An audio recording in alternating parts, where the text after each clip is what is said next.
There's this crazy video that's come out of Texas where you've got a bunch of these parents that are outside this school in Uvalde. Am I pronouncing that wrong? Uvalde? I think that's right. And the cops are actually pinning one guy down. They pepper sprayed some parents.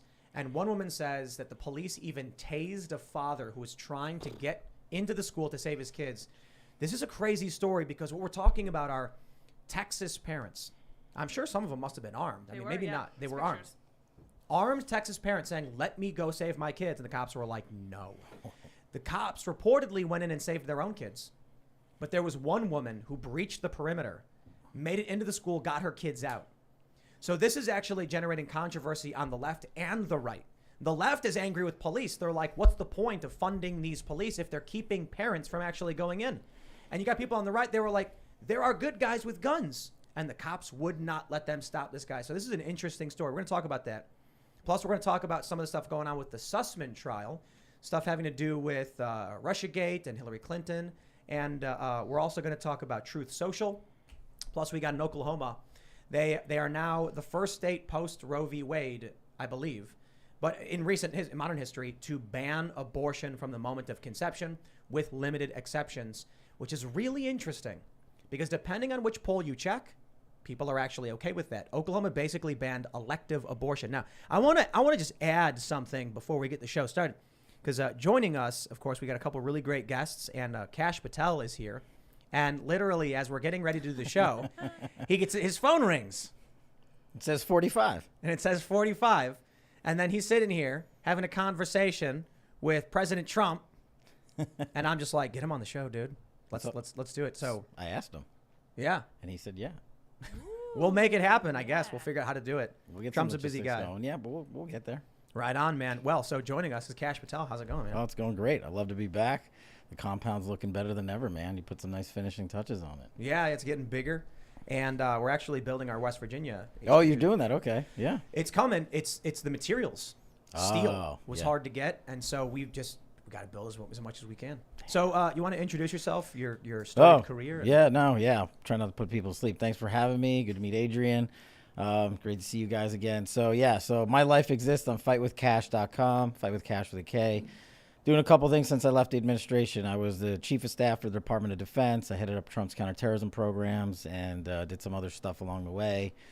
Back in the House, Intel days, I ran the Russiagate investigation for Chairman Nunes, put out the Nunes memo, all the Hillary Clinton campaign financing, broke the Steele dossier story, all that stuff.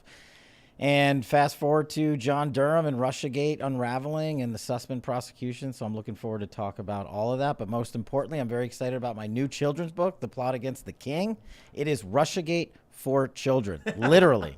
Instead of talking about critical race theory, we came up with our own CRT. We call it Children's Reading Time. I love it. So basically, The Plot Against the King is a medieval story with Hillary Clinton, Keeper Comey, and a shifty knight who are taken on by a knight named Devard and a wizard named Cash on their quest for truth. And, of course, Joe Biden gave us the biggest promo ever by calling Trump the MAGA king the day before Donald Trump launched my book on Truth Social, The Plot Against the King. So get it. We want to put it in schools everywhere. The art's fantastic. And we're hoping to stay at number one on not just children's, but become overall number one. It's plotagainsttheking.com. You get your own copies. They did, what did they do? Like, testing to find the slogan for like 6 months. Yeah. To figure it out. So good. And they settled on Ultra MAGA. And all of the Trump supporters are laughing about it. But what I'm seeing from these leftists are like, they're so dumb. Polling showed that people don't like MAGA, so they're buying into it. And I'm like, I don't think that these establishment journalist people who are saying this don't realize the right doesn't care about that. It's just about having fun and making jokes. So, Kash, thanks for joining us. Absolutely. We also have Adrian Norman. Thanks for having me. My intro is far less exciting than Kash's. I'm a conservative writer, author, commentator. I do have my first book that was out prior to the 2020 election was called The Art of the Steal. It's about election fraud prior to the 2020 election. It was supposed to be kind of a warning. But yeah, I'm happy to be here, and thanks for having me out, Tim. Yeah, man, thanks for joining us. Yeah, appreciate it. What's up, everybody? I'm also in the house. That was a fun call before Donald put Donald on speaker. We got to all listen a little bit. Great guy. Good to see you guys, too, man. I'm looking forward to the show. And thanks for the book, Kash. This is cool looking, man. I'm glad you're the wizard. We have to be creative. I love it. I'm looking forward to reading this kid's book. It seems delightful, and I know that the volume's a little low, so I'm going to be tweaking that throughout the show a little bit as we go. Thank you guys for joining us this evening. Very excited. Very fun to hear Donald Trump on the phone. So we'll see what the evening has in store for us for moving forward. Before we get started, my friends, head over to timcast.com and become a member to help support our work. As a member, you'll get access to exclusive members-only segments from this show Monday through Thursday at 11 p.m. We do the Timcast After Hours show, and it's not family-friendly. We swear a lot. It's a lot of fun. And often we talk about the things that YouTube would not appreciate. And so we were able to have that speakeasy. And then sometimes it's just because we want to swear and we're angry, so we let loose. And if you want to watch that stuff, become a member, help support our work. You're also helping support our infrastructure because we use Rumble cloud service infrastructure. We want to get away from big tech Silicon Valley. We are also, when you become a member, you'll be supporting our efforts to assert Timcast IRL in the mainstream establishment cultural spaces. So we're going to be doing a whole lot. Culture jamming as marketing. You may recall that not that long ago, along with the Daily Wire, I was able to get, with their help, a billboard put up in Times Square calling out a journalist from the Washington Post for doxing libs of TikTok. I'm now going to shout out what has gone up. It went up early, but we have, right here, a 70-foot billboard in Times Square. Yes. So here you can see it, 70-foot billboard, and to the left of it is another screen. We're actually getting two, and it's just an ad for the show. This is how we're starting. The idea is, I don't know if Times Square is going to be actually valuable in terms of marketing, but it is valuable that right above the ABC News building where all of those people work is me. And it's 70 feet tall advertising this show. And so every time they go out for lunch and they come back and every morning when they come in, I'm above them. I'm very happy about that. It's about asserting our presence in establishment cultural spaces so that we can basically say, you are not the elites anymore. How many of you are able to do things like this? We are taking over. We are the new media, and it's thanks to all of you as members we're able to do things like this. Now, it's a bit, vanilla, I guess, getting an ad. So I've been talking with some other trolls and smart people who are good at culture jamming about campaigns we can do every month that serve as marketing, but are going to effectively send the message, you are not the elites anymore. I'm very excited about this. Thank you all so much for supporting the work we do and making this possible. Let's jump into this first story. And I'm using the Daily Beast on purpose. Oh. Because the Daily Beast, as you know, is fake news. The Daily Beast, let me slow down. Here's the story. Cops still can't explain agonizing hour-long wait to storm Uvalde classroom. Distraught parents can be seen literally collapsing into themselves and wailing in anguish as officers refuse to answer their pleas to storm the building. We hear about it all the time from conservatives. A good guy with a gun can stop a bad guy with a gun. Not when the police are being bad guys with guns, right? When they're using their authority and their power to stop a parent from going and saving their kids. When they went and saved their kids, one mother was able to go in and save her kids. Now I want to point this out. I'm using the Daily Beast because they are fake news. The Daily Beast is certified by NewsGuard as fake news. Proceed with caution. This website fails to adhere to several basic journalistic standards. Shocker. I mean, honestly, it is. Because you'd think the Daily Beast as an establishment outlet, they'd get cover from everyone. And they were called real news for a long time. No, they're fake news. You are fake news, Daily Beast.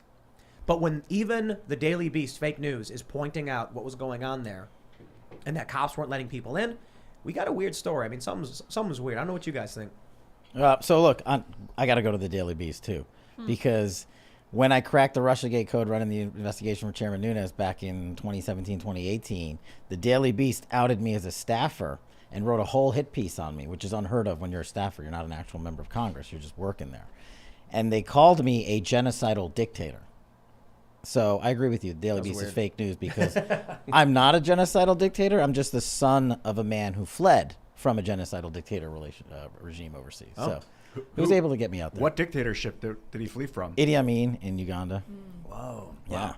Why did they actually use the words genocidal dictator? Oh yeah, and they called me Torquemada.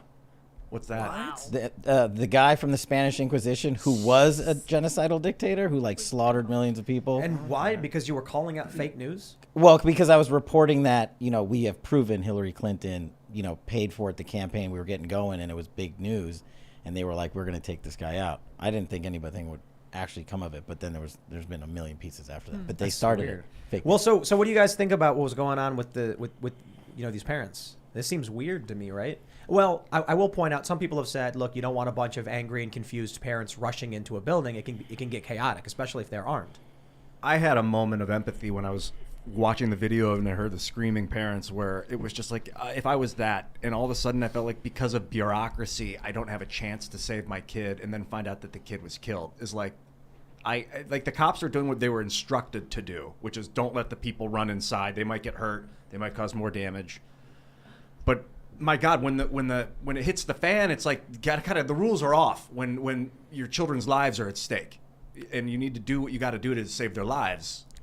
That was hard to watch. Yeah, I was reading about this and I was like, I literally cannot imagine what it'd be like to stand there and think that my kid literally might die within the next few seconds if I wasn't to jump in and do something about it. And for the cops to stand there and to tell me not to go in, I would lose it. I wouldn't be responsible for my actions. Yeah, I spoke with somebody earlier who said that he had some contacts on the ground, and the reason for the delay is that the shooter had gone into the building, and they were sort of establishing what their protocols were going to be for breaching, which is a little different than this story, because now we come to find out that police actually took the time to go in and save their own kids, but didn't allow parents to go in to save theirs, or didn't make any real effort to save anybody else's. And I think it's sort of a travesty.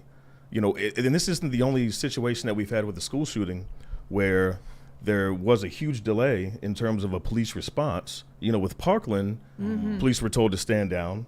There was a long delay before any action was taken. You got one guy in there with a gun, and then you got, dozens of people outside. It seems like there would be some sort of protocol in place that would allow them to be able to go in and do something.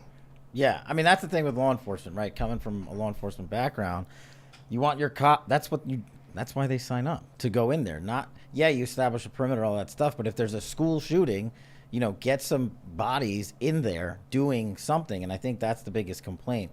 You got to wait for the investigation to come out, because it's going to take forever to get everything right. But my biggest question is, why weren't there a couple cops in there right away? Why?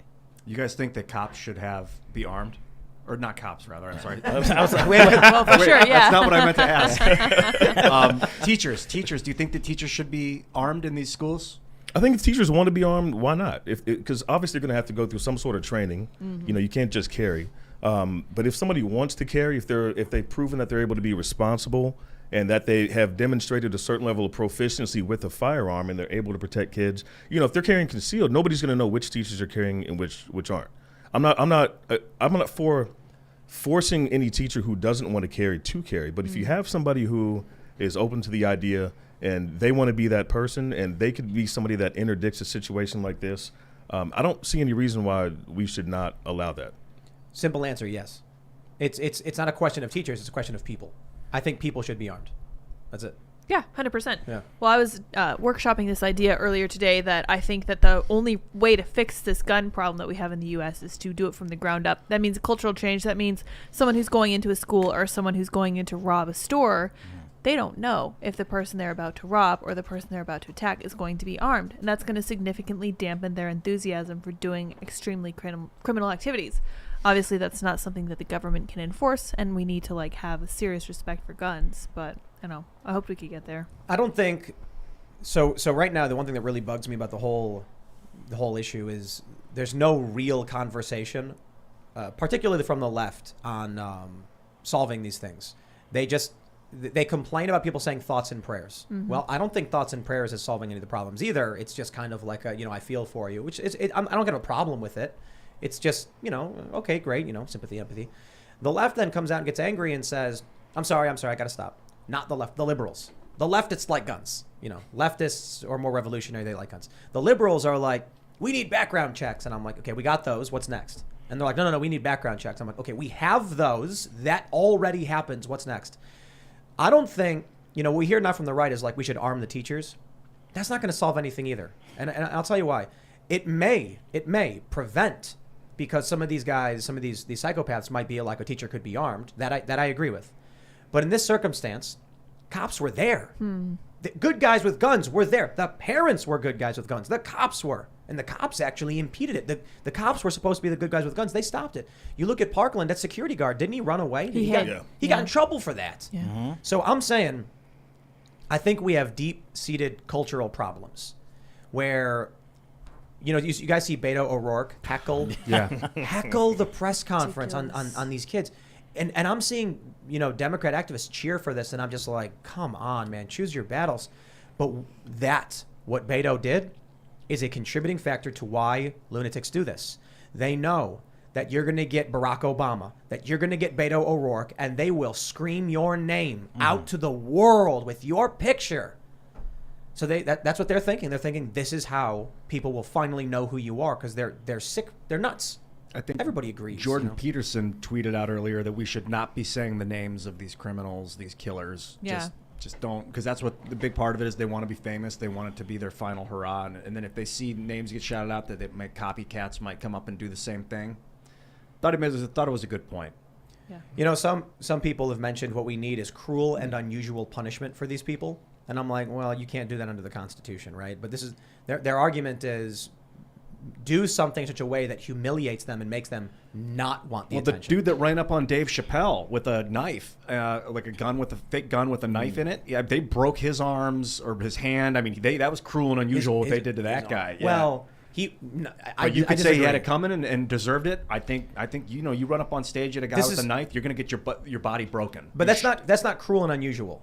Cruel and unusual is like a stockade, like taking somebody chucking stones at someone. Yeah, or burying them up to their neck and then having everybody walk by and piss on them is cruel and unusual. Well, isn't it if you can like hold them and secure them, then if you kick them while they're down, that's cruel and unusual? This guy, no, that's not.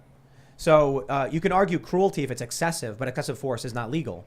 In the case of the guy with Chappelle, I think his arm got dislocated because they tackled him. They all jumped up and pinned him and dropped him on the ground, and his arm got messed up in the scuffle.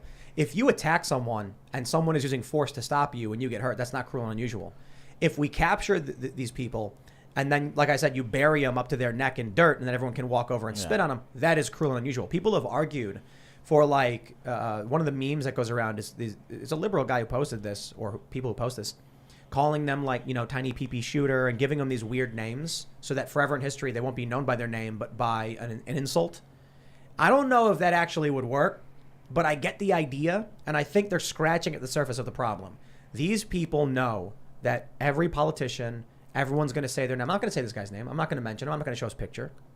But the media does all day, every day. And people tweet about him, and that's what they know they get. I'm reminded of the oubliette, the ancient Middle Ages punishment. It was just basically a pit, and oubliette means to forget. And they would take criminals and they throw them in the pit, and that was it. Never mention their name again. Maybe they got fed. Who knows? Yo, that's one way to do it. Jeez, it's harsh. Yeah, that was rough. Yeah, I don't think it's coming back though. Unfortunately, I doubt it. Budweiser would probably sponsor it, but maybe. Throw Sussman in the pit. Yeah, man, let's do it.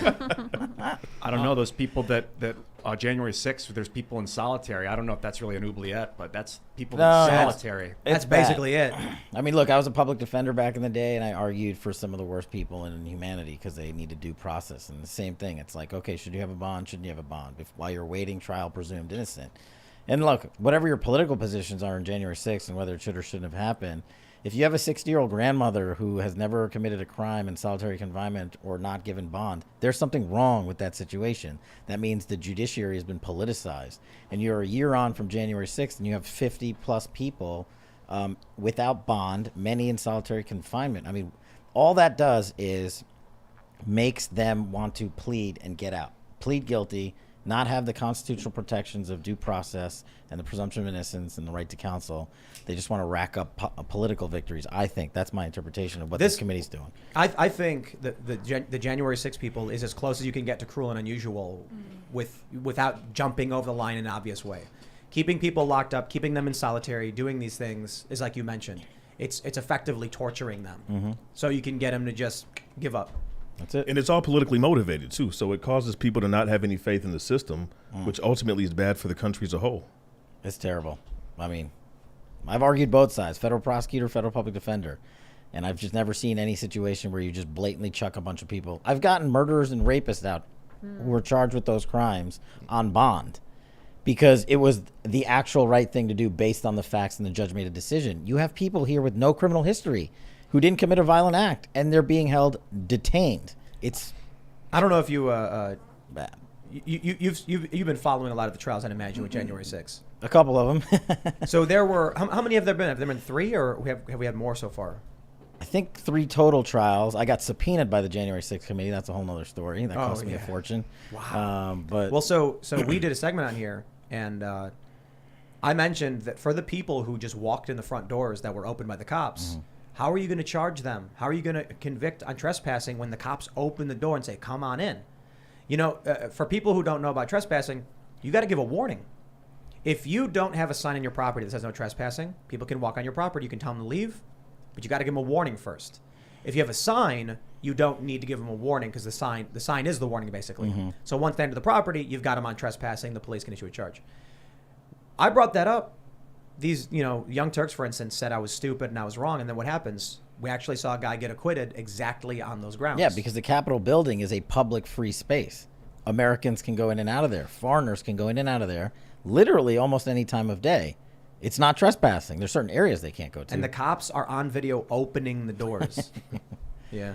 Those guys need to be interrogated. So when we look at, when you look at what's going on with what happened in Texas, there's nothing that unifies this country, right? So this thing happens, and what do we get? What frustrates me the most, I see posts from Democrat activists saying Republicans are spineless and they won't, enact gun reform or things like that. They post, there's a meme going viral where they're like, ban the AR-15. And I'm just sitting here like, none of these people have actually offered up any real solutions. They're not interested in having a conversation about any real solutions. They are mindless drones.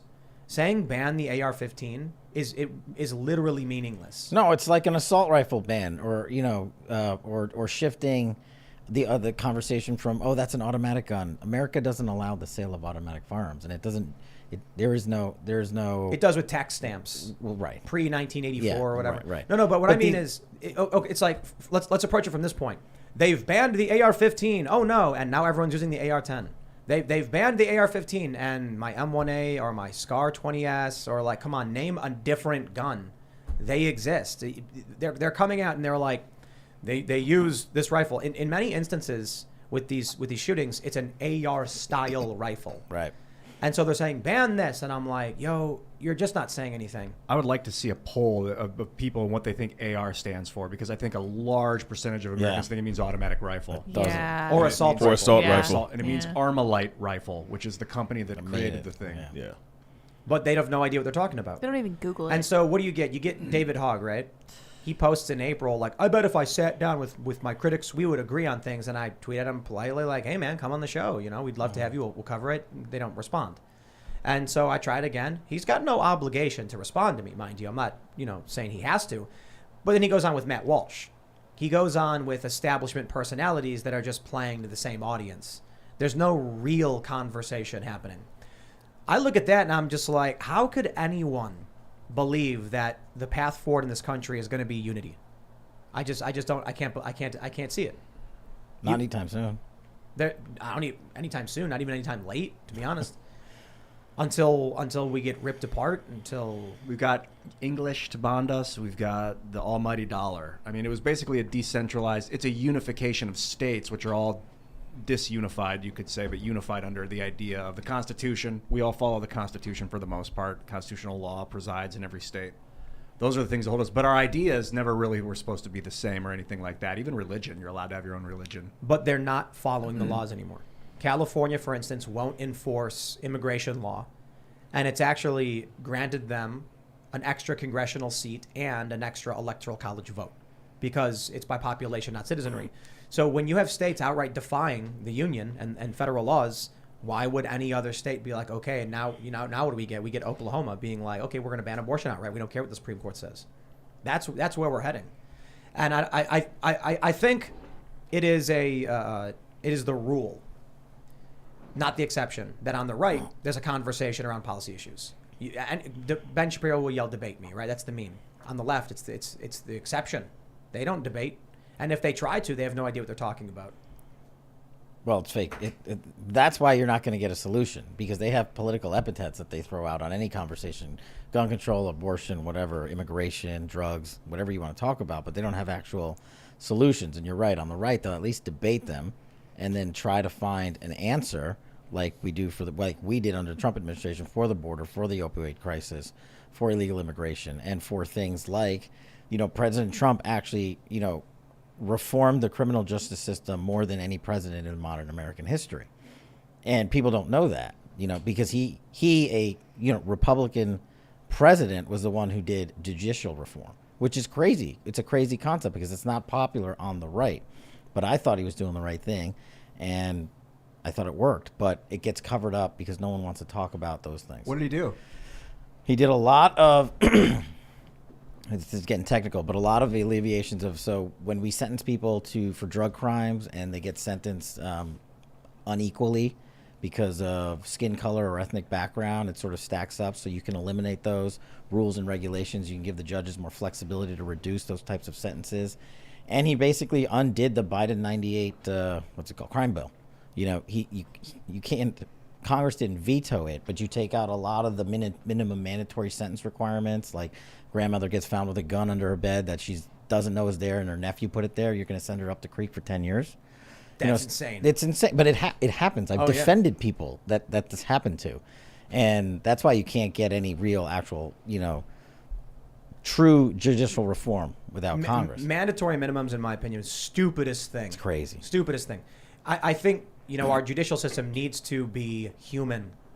It's supposed to be. Judges are supposed to interpret the law. Mm-hmm. So you're supposed to have, like, Grandma, how'd you come across that snub nose? And she'll be like, I don't know. It's not mine. And they'll be like, okay, well. 10 years. Well, no, it should be like, we're seizing it. If you don't know where it came from and it's not yours, then it's ours now. Right. Don't let it happen again. Nobody got hurt. Did the mandatory minimums come up because judges were giving people they knew like low sentences? Well, they can't unless you fix the law, or unless you give the judges the ability to use this thing called a safety valve exception in federal court, and they didn't have a lot of those tools. But you also have to appoint judges who are going to do that, who are going to see the way things that Tim just said, exercise judicial discretion. And that was a big part of the candidates they're not candidates, the appointees that Trump put into the federal judiciary, is people who exercise discretion on the criminal side. I can't speak for federal government, but I know that in Illinois, the mandatory minimums on, say, drug sentencing or burglary sentencing was to deter crime. So the idea was that a criminal would find out that the law was passed. No, they don't. They don't know. They don't care. They just know they know they'll go to jail if they get caught. So you end up with crazy stories. I remember one story was about a teenager who his neighbors went out of town. The neighbors asked this kid, their next door neighbors, to keep an eye on the house. The kid, knowing they weren't there, broke in the back door using the keys, because he had the keys, and he stole a beer. Cops driving by saw someone was in there, knowing the people were out of town, went in, arrested him, and then they were like, they said about this kid, like, okay, we don't think he should be charged with anything severe, maybe trespassing. And the DA was like, no, there's a mandatory minimum for burglary. He went in the property, he took something, he burglarized the property. And so apparently, like, it was done. It was 4 years. And the judge was like, I don't want to do this, but it's out of my hands. It's statutory. And then the prisons were like, there is no way we are taking a kid who took a beer to come here. And it was this huge legal battle. I don't exactly remember what happened, but this was a story I heard, I think it was like 18 years ago now, talking about it in Illinois. That's the problem with these things. Anyone can look at that and be like, kid, don't take beer from your neighbors. And the neighbors would have been like, oh, yeah, that's Johnny. Like, okay, well, we're fine with him taking a couple bucks. Courts didn't care. They didn't see it that way. Those things are dumb. So that was good, the crime reform stuff that Trump had done. Yeah, but the problem is overcorrection, at least in the law enforcement area, in the judiciary, right? Drugs become a problem, they overcorrect. 20-year minimum mandatory sentences for if you're caught with this amount of this or this amount of that. That's a lot of time that most people, like Tim said, don't know about. It's an overcorrection. Same thing with gun control, right? I think it's going to get to a point where there'll be an overcorrection instead of the right correction, because it'll be political and not the one that people actually want, and it's going to get messy. What do you think would be like the right correction or a good move? Well, gun control. For gun control, I mean, look, I'm a big 2A guy. I'm all for it, but I think while I agree that we have background checks, I think our background check system isn't good. It's run by the government, and it's not done the way it needs to be done.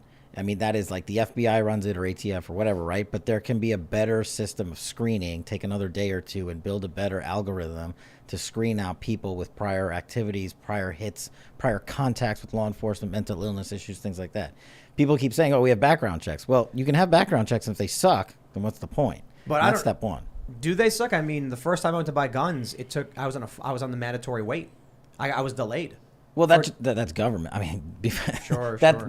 It's putting you on a wait list for the government to give you a response. It's kind of standard operating procedure. I think there's a lot of good intentions in the background check system. Yeah. I think reforming it would give you the exact same results. Really? Yeah, it's government, man.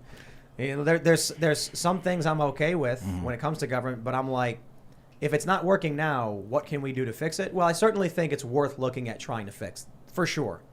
I just think it will devolve. You'll start off really great, and then after a little while, it'll start to break down. But you know, I will say this: I'm in favor. I would actually agree. I'll kind of simmer down a little bit. I think one of the problems that we have with government is that we create a program and then walk away from it. Yeah. And then what happens is it starts to fester and rot. Yeah. If we came back every couple of years and said, let's start it over and reassess, we could actually adapt. And if we're looking at our background checks through the NICS, when you buy a gun, and we're like, how is it not working? What can we do to make it work better? And then we just adapt and move what we're already doing. I think we could maybe improve it for sure. So let me ask you this. So what do you think the background checks that we have right now are missing? Data. Hard data about contacts with law enforcement and individuals who've had run-ins with mental hospitals and mental health issues. That's one of the biggest, things. And now that with the advent of social media, we're not capturing all the flags of these guys putting on, you can put up whatever you want on social media. Well, not on Twitter, but on Truth you can. And you can say whatever you want, but if you're out there, screaming with guns on social media about attacking someone, that's got to be flagged somehow. And that algorithm has to be better to capture that data, to give it to the government, to put in that database to screen off of. Because every one of these serial, massacres, they all have one unifying connection, and that is a mental health issue of some sort. But what sort of contact with law enforcement would you flag as being justified to remove somebody's constitutional rights? Yeah, that's a great question. So not just any contact, but if you had contact and the person appeared mentally ill, then you had them referred for mental health referral and balance check, then that should be, when they go to buy a gun, I'm not saying they should be denied. I'm saying that information should be in the system so someone can go look at it and say, okay, should we give this person a gun? Let's go check on him. Let's go pull all his social media. Let's go see what he's been saying. That's all. I'm not saying you can't get it, but it needs to be better. So it's like a type of red flag law is kind of what you're Yeah. I don't think it works, man. I know. Look, so you'd have to quantify mental illnesses. Yeah. It's not just any mental illness. And then you've got the issue of you're getting dangerously close to free speech. Yeah. People can post things, and then a background check gives arbitrary authority to some agency that's unseen to be like, we just think this guy's no good. I already think it was bad that when I went to buy a weapon, we get death threats. I mean, we have these issues. I want to take care of myself, protect myself. I go to the gun store, and they're like, fill out the forms. They said, you're delayed. We'll let you know. Why? I am a law-abiding citizen. I have no history of mental illness. There's nothing on my record, but I get delayed. Now imagine they start using people's speech against them. All of a sudden now people are having their constitutional rights curtailed, but not even their constitutional rights, their God-given rights to defend themselves from some of these crazy people, from lunatics, or just to keep and bear arms. I mean, regardless, you have a right, regardless of government, in my opinion, to do it. It gets dangerous when already there is, I think it's the FBI that does it, that does the National Instant Check System or whatever it's called. It's already bad enough they could deny you and you don't know why. It happened to James O'Keefe. He got put on the list. Remember this? They just arbitrarily put him on the list and he couldn't buy a weapon. He had to file a lawsuit. Fortunately, he has the support to actually do that. This is why I don't know if there is actually a solution outside of cultural issues. Because we can talk about all of these things we can do, but then you take a look at this dude in Texas, and he, first of all, how did he afford the thousands, like $8,000 in weaponry, whatever? The money should have been a barrier, but it wasn't. Then he passes the background checks. What could have been done? The left says ban the AR-15, so then he buys an AK. Yeah, that's not gonna work. You're not saying anything. They say do background checks. He passed a background check.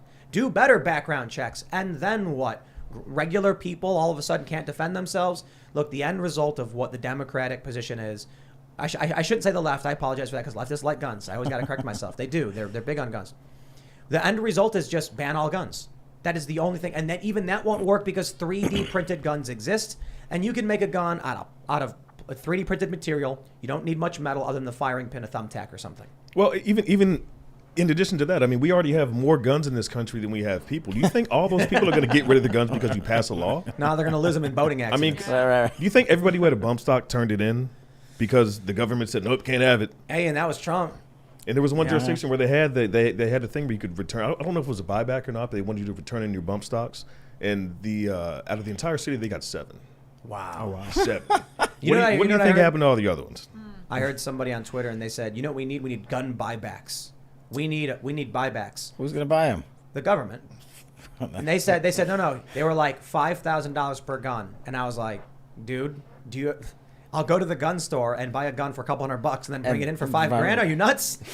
I guess their idea is like, yeah, then the government basically buys every gun from every gun store and there's no guns. No, then people start 3D printing them and turning them in for $5,000. Hey, it's $10 in plastic and now I got, it doesn't work, man. But that's the thing, they're already there. So all it's going to do is create a black market. Yep, and then that's even if somebody worse. wants to find a gun, they're going to find a gun. If somebody wants to kill, they're going to find a way to kill. There are videos. So we got to start addressing the cultural aspects of this and people's behavior. What's triggering people now that these young kids want to start slaughtering their classmates when this hasn't been a precedent in the United States until, 1999? We've had guns in the schools and guns in kids' hands since the 1800s. This is a very recent problem. I'm looking at the pharmaceutical industry and kids on Klonopin when they're 12 or 14. Wellbutrin, Prozac, Adderall. My gosh, Adderall, it's an amphetamine. And then the kids don't have emotions. They never cried it out when they were 13 because they didn't feel the tear. They didn't feel it. And now they're lashing out like wild, mindless, or emotionless, rather. Giving kids amphetamines or SSRIs. Just all of this stuff that kids are being pumped full of. And I also got to say, social media. Yeah.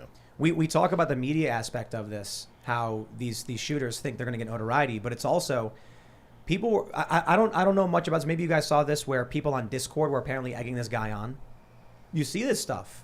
I've seen posts before. People are like, do it. You're a loser. You won't do it, and they try and egg them on.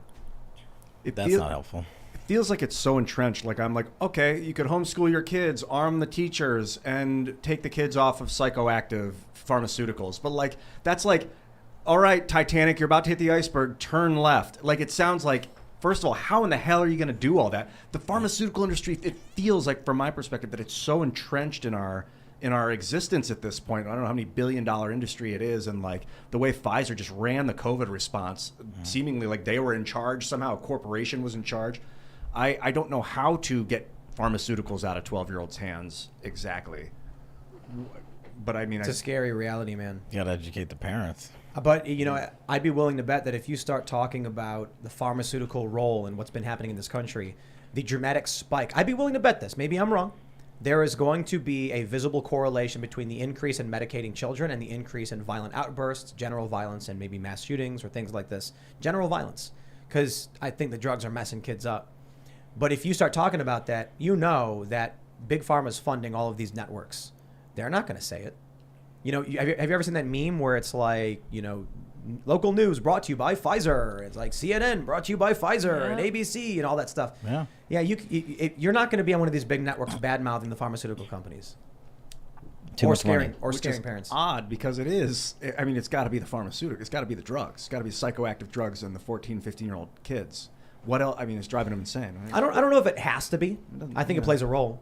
Gosh, I think social media plays a huge role, man. Yeah. I think it's a combination of factors, but what frustrates me the most is that for many people on the left, their only response is to want to confiscate guns liberals, excuse me, liberals is to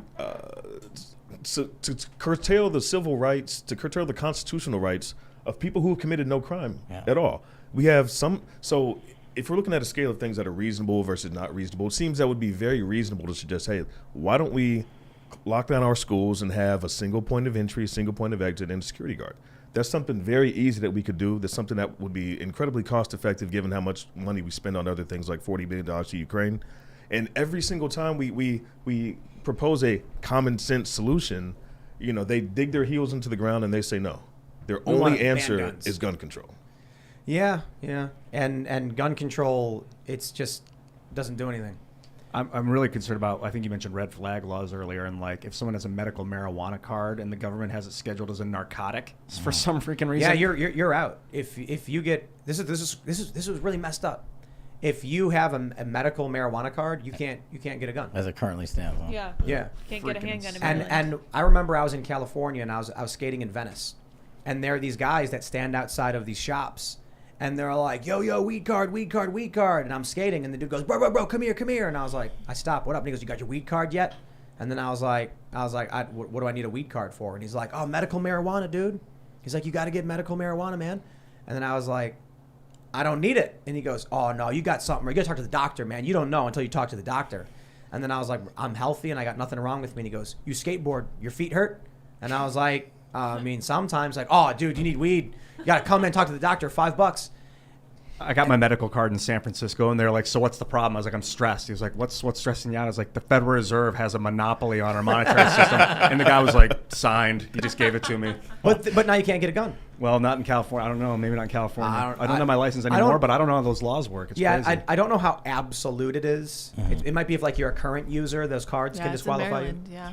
Have a handgun. If you have a card, you see what they do. Yeah. Wow. And how many people were like, oh yeah, I'll get a card. It's $5. I might not use it, and boom, now it's like you got to put that on the form, and they're going to deny you. The background check form you fill out asks you if you've used drugs. So what? But not alcohol? Doesn't mention alcohol, or doesn't mention pharmaceuticals either? Well, hold on. It does mention alcohol. The good news is there is an exemption, okay, if you're Hunter Biden. Hunter Biden. Oh, yeah. Yeah. Good stuff. That's good.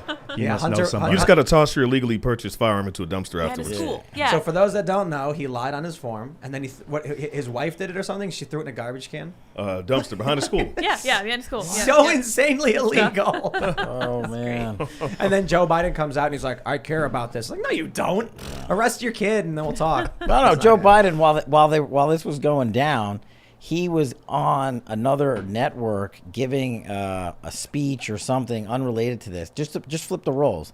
If there was a school shooting massacre and Donald Trump didn't stop everything he was doing, rightly so, and shift to the school shooting, stop whatever event he was at. But Joe Biden, like you said, he doesn't care. He was out reading some teleprompter somewhere while 20 children just got murdered. If he really cared, you stop and you get your ass down to Texas and you say, I'm here. I care. He didn't go to Waukesha. He didn't go to He's like, oh, I'm busy. And then what does he do? He comes out and he's like, what are deer wearing Kevlar? It's like, dude, are you hunting deer with handguns? What do you mean by this? I'm sorry. They're not saying anything. They're not saying this. I genuinely want the violence to stop. I want to solve this, okay? And so I am not a gun expert, but I know a little bit more than the average person, and I own several. And so having been to the range, having talked with instructors, having been given instruction, having learned about the laws and having to deal with it myself, I'm like, interesting. And then every single liberal that I talk to about this will say something that makes no sense. Like there was that famous news video, I think it was CNN, I'm not sure. They said fully semi-automatic, not a thing. It doesn't, They think silencers are pew, pew, pew. They've never actually heard what a suppressor. They've watched a movie, though. They've watched a movie and pew, pew. They think they think these things. And then it's just fascinating when they say ban the AR-15, and I'm like, you're not saying anything. I don't know how to solve this, man. If you can't actually engage. I made a tweet about it. I said, with all of the death and destruction, it's time to do the only logical thing and implement gun policy based on the opinions of people who've never handled or researched guns. That's right. The Democratic Party. Yeah. There you go. So I'm glad we solved the 2A issue tonight. Yeah, perfect. Yeah. So I'm at the point now when they come out with these emotional attacks or whatever, I'm just like, I literally don't care. You're not going to come to me, and I'm tired of playing this, and I'm not going to pander to anybody. I'm not going to be, you know what's really funny is every single time everyone addresses a school shooter, they go deep into this psychopath, this deranged person. We get it. Like Ted Cruz was talking to a journalist, and he's like, this psychotic, this psychopath, and I'm like, that's what everybody does. And it's predictable they do this, but we all know. No one in good faith is going to be like, oh, Ted Cruz didn't think the person was crazy. We know these people are crazy. We all get that. But it's gonna be tough to find a solution when one party has no vested interest or no real interest in actually resolving the issue. They just want gun control. So it's hard to have an honest conversation. They're never going to come to the table and accept the fact or publicize the fact that 89% of all gun deaths in the United States are due to gang violence and suicides. Yeah. You know, school shootings are an incredibly rare event.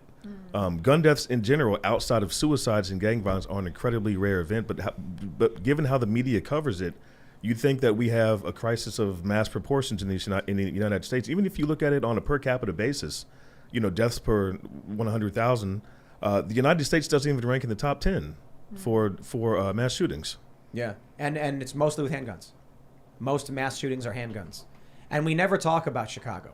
And this is another. It's like a cliche response you'll get from a lot of people, especially on the right.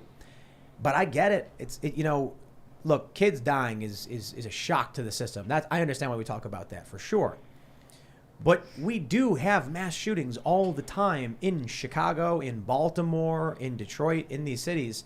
No one seems to care about them. So I guess black lives don't really matter to them, huh? Yeah. Well, did you see that video where the guy walks up to the hospital where everyone's got the signs and he says, "Do Black Lives Matter?" And they're like, "Yes." And he's like, "What about the babies that are being aborted?" He's like, "Yeah, I didn't think so." So I certainly think when they call Candace Owens a white supremacist, these are not serious people. When Larry Elder is the blackface of white supremacy, these are not serious people. Yo, I would love to solve these problems and move this country forward, but it's seemingly impossible. Now, I'll fully recognize there are people on the right who are just as bad. Oh, yeah. But the thought leaders within the right are having the conversations. People like, I'll just shout out, Ben Shapiro's got one of the biggest podcasts in the world. He is a conservative. He is a very mainstream, traditional conservative, Orthodox Jew. And he is all about having conversations with people. Why not have those conversations? Some people do. But when we try and invite prominent people on the left, they won't do it. They won't have these conversations. And when I try to engage with them, they don't have the answers. They don't have any proposals that make sense. There's something about the arrogance that we see with the establishment Democrats, and don't get me wrong, the uniparty Republicans along with them, where there's almost no interest in getting anything done. Let's jump to this next story, though, while we're talking about getting nothing done.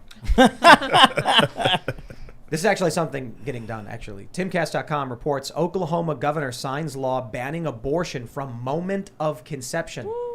This is interesting. They crafted this abortion ban off of liberal arguments, leftist arguments. They say, House Bill 4327 went into effect immediately upon signing and bans abortion unless the procedure is necessary to save the life of the mother or is the result of rape, sexual assault, or incest that has been reported to law enforcement. Removing a miscarried fetus or ectopic pregnancy will not be considered abortion. There it is. Every argument from the left has been addressed. It's brilliant. It basically bans elective abortion. That's it. This is the only state in the nation to have banned elective abortion. Most, I believe there's maybe like a dozen or two states that have elective abortion to the point of viability or at viability, meaning the baby can survive. And then you have 7 states plus Washington, D.C. that allow you to abort a baby at 9 months. Now, hold on. I can already hear the liberals screaming. I did not say it is a common occurrence. That is not my point. My point is it is illegal, and so it happens sometimes. I don't care if it's rare. If it's not an issue and it's not happening all the time, why is it legal and why should it be allowed? Additionally, as for this law, this appears to be the majority opinion of this country, that people want abortion to be legal only in certain circumstances. Well, here it is. This is what Oklahoma's done, right? I thought that, maybe I'm wrong, Roe v. Wade, does that not protect, or does that not say that the states cannot ban abortion? It certainly does. So how is this guy signing a bill that bans it? The same way that California doesn't enforce immigration laws. Whoa. That's right. California sanctuary status. They're a sanctuary state, and they will not cooperate or work with federal law enforcement. You know, I respect the state's rights to do that. It's not even about if I agree with it or not. I respect that that's how the United States works. That's pretty cool. Yeah, I absolutely don't. No? I do not. You don't like Like that the 10th governors can go Amendment? rogue? I don't like the governors can go rogue because They got to, because DeSantis, man, he was like a beacon during the COVID pandemic. Florida thrived. Sure, there's differences between Florida being like we're not going to agree with federal guidelines on a lot of these things, and we're going to run our state the way we want. There's another thing when, at a federal level, when it comes to things like illegal immigration or slavery or abortion, we're like, there are certain things that this country has not made, that has made illegal. Now, the reason why I don't like it is if you look at what California's done, by not enforcing immigration law, they inflate their population to a certain degree, and then congressional seats are apportioned based on population size. And electoral college. And electoral college means California got an extra vote in the presidency. So when people say illegal immigrants vote, let me correct you. They do not individually go out and vote, but it doesn't matter. We elect our president through the electoral college. They don't need to vote. Their presence grants an extra vote to California. Now, California lost a vote, I think, in the last due to the last census.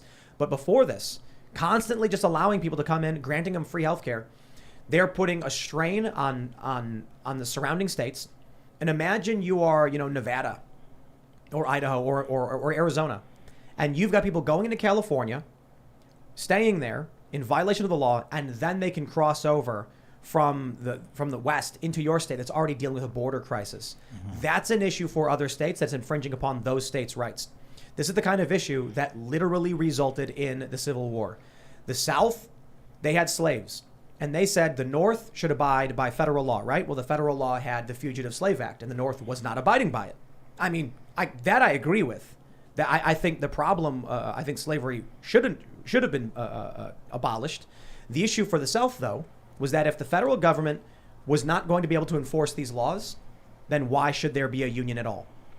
Well, there you go. Well, that's the issue. It's the federal government. So, the 10th Amendment, reserve power, states should be able to do all these things, X, Y, and Z, that are not granted in the Constitution of the federal government. So I think a hybrid of what you guys are saying is sort of workable. The problem with the sanctuary state staying on the immigration issue is that it's not being enforced. Like, the federal government could go and enforce the law in California. They are electing not to do that. They are electing to break our own federal statutes.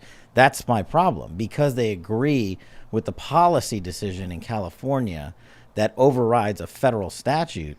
Someone should be going to jail on this and enforcing this law and allowing our immigration authorities to go in there and not do that. But the way they work it is they basically go into all the jails when illegal immigrants come over and make first contact with law enforcement, and the ICE detainers aren't applied. They're just like, we're not doing it. We California are not doing it. It's a federal offense. Someone should go prosecute the governor. I suppose, we can say this too.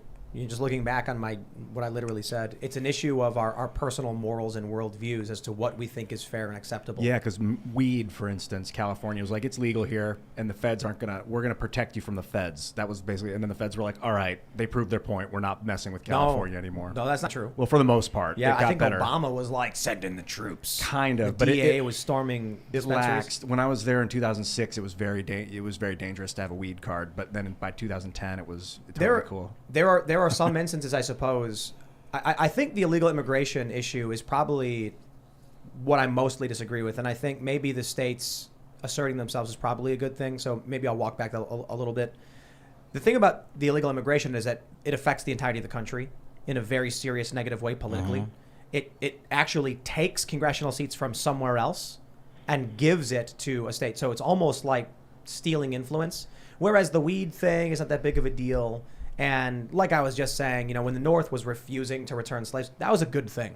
The North saying, screw you, we don't care about your law. Okay, that I agree with. So maybe there are positions where the states should say screw off to the federal government. Could the federal government just refuse to acknowledge the population growth of California if they know that there's illegal immigration? Well, that's what the Trump administration tried to do with how they were doing the census back in 2020. They wanted to not include illegal aliens. Right. So that's the whole point of the census. It goes to the electoral college and a couple other things, but that's what he tried to do. That the census was basically saying you're counting them wrong. You're counting illegal people in the census, and the census is supposed to count Americans because we only have X amount of electoral votes. There's no new ones. It's not like you're getting another one. Like Tim said, I think what most people don't get is it's not like California got a +1 and everybody else stayed the same. Somebody lost one. That's the problem. That was the matter that Trump was trying to take on. He's like, why should they lose one if their population is remaining the same and another population is increasing with illegally present individuals?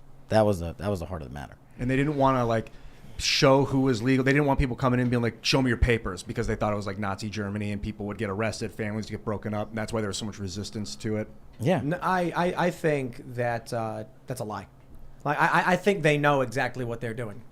Like California? Yeah. Oh yeah, for sure they do. And so, but they'll come out and be like, "It's racist." Sure. It's easy. It's easy to say it. Right. It's like, and it works. You know, all the headlines. Everybody's a racist if you're not for illegal immigration. I'm for legal immigration, and I'm just not for illegal immigrants wrecking our society. I mean, What's your ethnic background? Indian. So you're the Indian face of white supremacy. Yeah, I'm Brown Lives Matter. Oh yeah. How do regular people fall for that stuff, right? Calling Larry Elder the black face of white supremacy. But it's just easy. Nuts. It's just an easy epithet that's meaningless, and it's like we were talking about earlier. It doesn't solve anything. No one's having an actual conversation. They're just like, oh, that sounds cool, and let me go blast it on social media and get popular. It's used so much now, though, that it's lost all of its meaning. Yeah, I think it's Roman supremacy, and that we talk about empires and how empires fall, but like the Roman Empire is still so heavily entrenched. The Roman Catholic Church, the Roman, and like the Roman. I don't know where else you want to go with it, but Why the Romans? the Roman Empire. We're basically the vestige of the Roman Empire right now. We are? The Roman Catholic Church is basically the Holy Roman Empire that lasted for another 1,000 years after the Roman Empire fell apart. Maybe a little too And then they call it white. derivative. I mean, if you want to go back, you can keep going back beyond that and talk about all the other You cultures. and could. The everything. Romans were pretty unique in history. Like when you talk about white supremacy, it's really Roman supremacy, the slave estate of the Roman Empire. I don't agree. Yeah. I'm seeing a lot of that tonight. There wasn't. What's in your water? I mean, the Europeans were, it's an amalgamation of the Roman holdovers. It fractured. Yeah. They all became their kind of similar but different, cultures. Then we got colonization. It's a really interesting history. It's fascinating. The Roman Empire breaks up. Then you get all these, countries emerge, sharing a language in some ways and not in others. Then they go off and colonize other areas, compete with each other, going to war. It is pretty crazy. Yeah, they took Germany, France, and Spain, and Italy, the Romans, and then, of course, the Empire. But I just think there's there is a majority privilege, right? I think when you look to any country, the people who look mostly like each other typically are, more likely to work with each other. In China, they're all racist to people who aren't Chinese. So these things, they happen, but to blindly just come out when someone has a legitimate critique or political concept and to insult them as racist, to say simultaneously that only white people can be racist, but Candace Owens is a white supremacist, I'm just kind of like, you lost me, because I don't think you're actually saying words anymore. I think it's just a cult. Well, I'm not a racist. I'm just a genocidal dictator. Remember, they skipped the racist. right, thing. Yeah, the Daily Beast said that. So, I wonder what it feels like to be called a racist. I don't know. You think we're all a little racist? Small r racist? I think that you're right that it's more about familiarity bias. People aren't necessarily racist, just whatever you've been around is what you're comfortable with. When my family first came here, my dad, his 8 brothers and sisters, and their wives or husbands and their kids in one place. I don't know that we were racist, but they didn't know the world. They hung out with Indian people, not because they didn't want to hang out with other people. They just didn't know what the heck to do. My mother wore sari to the grocery store for 10 years because she didn't know what else to wear. I would like to go on record and just say I hate everybody equally. See, that's smart. There you go. There you go. Let's just totally jump onto a different subject. I want to talk about what's going on with Sussman, the Clinton campaign, and all that stuff. Oof. So we have this story from CNN, and it's from May 17th. Just something to kick things off. Prosecutors say Clinton campaign lawyer tried to manipulate the FBI with Trump-Russia tip at first Durham trial opens. So we've heard a lot about this. The trial of Sussman, Michael Sussman. Do you want to break down what this is all about? What's the elevator pitch on this story for people who aren't familiar with what's going on right now? All right, let me give you the triangle, and the quick and dirty is, it's all up for free at DurhamWatch.com on Fight with Cash. You could literally get everything I'm about to tell you. All the documents, so you can read them yourselves, all the transcripts, all the judicial pleadings and everything over at DurhamWatch.com. But here's the triangle, okay, right? Democratic Party under Hillary Clinton is running for president, and they're like, okay, we are going to do a couple of things. We are going to run 2 lines of effort to take out then candidate Trump. We are going to use the FBI to do it. We're going to use the media to do it. And then the Hillary Clinton is going to be the third piece of that triangle, their campaign. So the Steele dossier, we've talked about that in the show before. The hired help from overseas to filter in unverified information to the FBI knowingly lying to a federal court to surveil Donald Trump. And, of course, the Hillary Clinton campaign funded that entire thing. We know that. We proved that in the Russiagate investigation. John Durham's next indictment after this one is the Danchenko case he's trying in the fall, is the Christopher Steele source, the takedown of that line of effort 1. Line of effort 2 was the Hillary Clinton campaign on a parallel track running, let's just call it the Alpha Bank server deal, right? Because it's just easier to quantify as that. That's what Sussman's on trial for. Michael Sussman was one of the head lawyers for the Hillary Clinton campaign at this law firm, Perkins Coie, right? Hillary Clinton campaign paid them $50 to $100 million for services. They took that money and doled it out to people like Fusion GPS, Christopher Steele, and the Alpha Bank server. This parallel track, what are they doing on this? They said, okay, the Steele dossier route isn't enough. We need a backup. So they went out and hired this tech guy, Rodney Jaffe, okay? And basically said, we need you to go find a connection between Trump and Russia. And here's where we want you to do it. Get technical, get us computer details that show Trump Tower is connected to Russia through this bank, right? So they're fabricating a narrative. Literally. And what's come out in this trial is exactly that.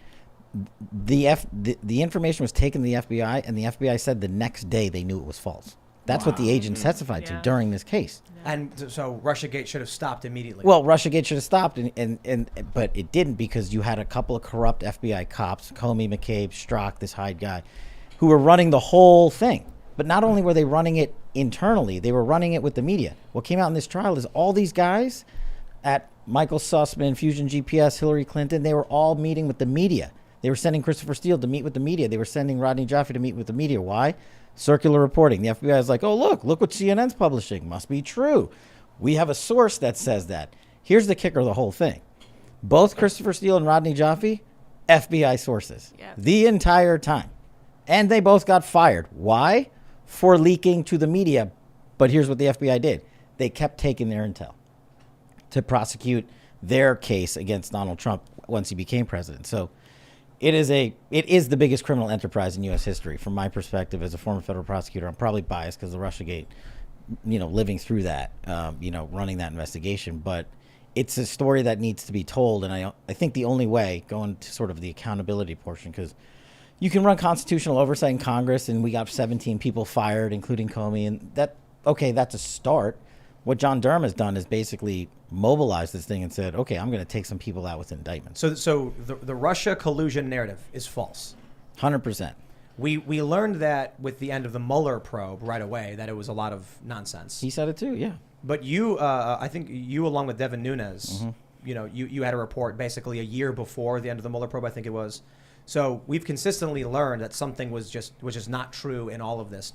But now we actually have in the investigation that from the get-go, FBI knew it was not true, a lot of this information. Did Hillary Clinton directly know what they were doing in terms of fabricating the narrative? And here's the kicker. Just real quick, yes, she did? She did. She did. But the kicker is, we knew it. We were able to prove it with classified information, documents that were coming in slowly, but we couldn't tell the world. What happens now? Hillary Clinton's campaign manager from 2016, Robbie Mook, testifies for the defense in the Sussman prosecution, and literally testifies under oath and says, oh yeah, Hillary Clinton not only knew about it, acceded to it, and directed us to go and leak this bogus intel to the media. Wow. That's the most damning statement to come out of this trial. Watergate on steroids, huh? Yeah, man. And I think the trial wraps up tomorrow, and look, the best, if people want to understand Russiagate, you need to do two things. Go read the Nunes memo, which we wrote, 4 pages. It'll take you 12 minutes. Take 90 minutes of your life and go watch the plot against the president. Is there some kind of like how do I describe this? Is there some reason why the people who believed this are the same people who believe Jussie Smollett? Yeah, look, the one unifying factor on all of this, the one thing that threw the FBI's top level off and became total partisan hacks was their unified hatred for Donald Trump. That's what it was. It is corrupted our law enforcement industry from just the top level. The main guys, they're great, but here's the thing. The cast of characters that read the Hillary Clinton email investigation, the server thing, same FBI agents involved in this case and the Steele dossier. Trump derangement syndrome. Why did they dislike him so much? That I don't know. I mean, honestly, I can't answer that question. I have no idea, but it's never been an issue. I served in Democratic Justice Departments, the Republican Justice. You just did the mission. You're just like, this is a job. This is easy. This is the fun part. Go put bad guys away. They were just like, nope. King Comey was in there, Hillary Clinton, and the media, and they were basically like, we are going to take out Trump. And then once he won, they were like, okay, we screwed that up, but we're still going to take him out. And they continue to bogus. Do you have any idea how much taxpayer money it costs to run these investigations? Jeez. You have any idea? It's hundreds of millions of dollars to do this kind of surveillance work on a target. It's insane. And it was all bogus. Now, how much of this is normal politics? Do they do this all the time? No.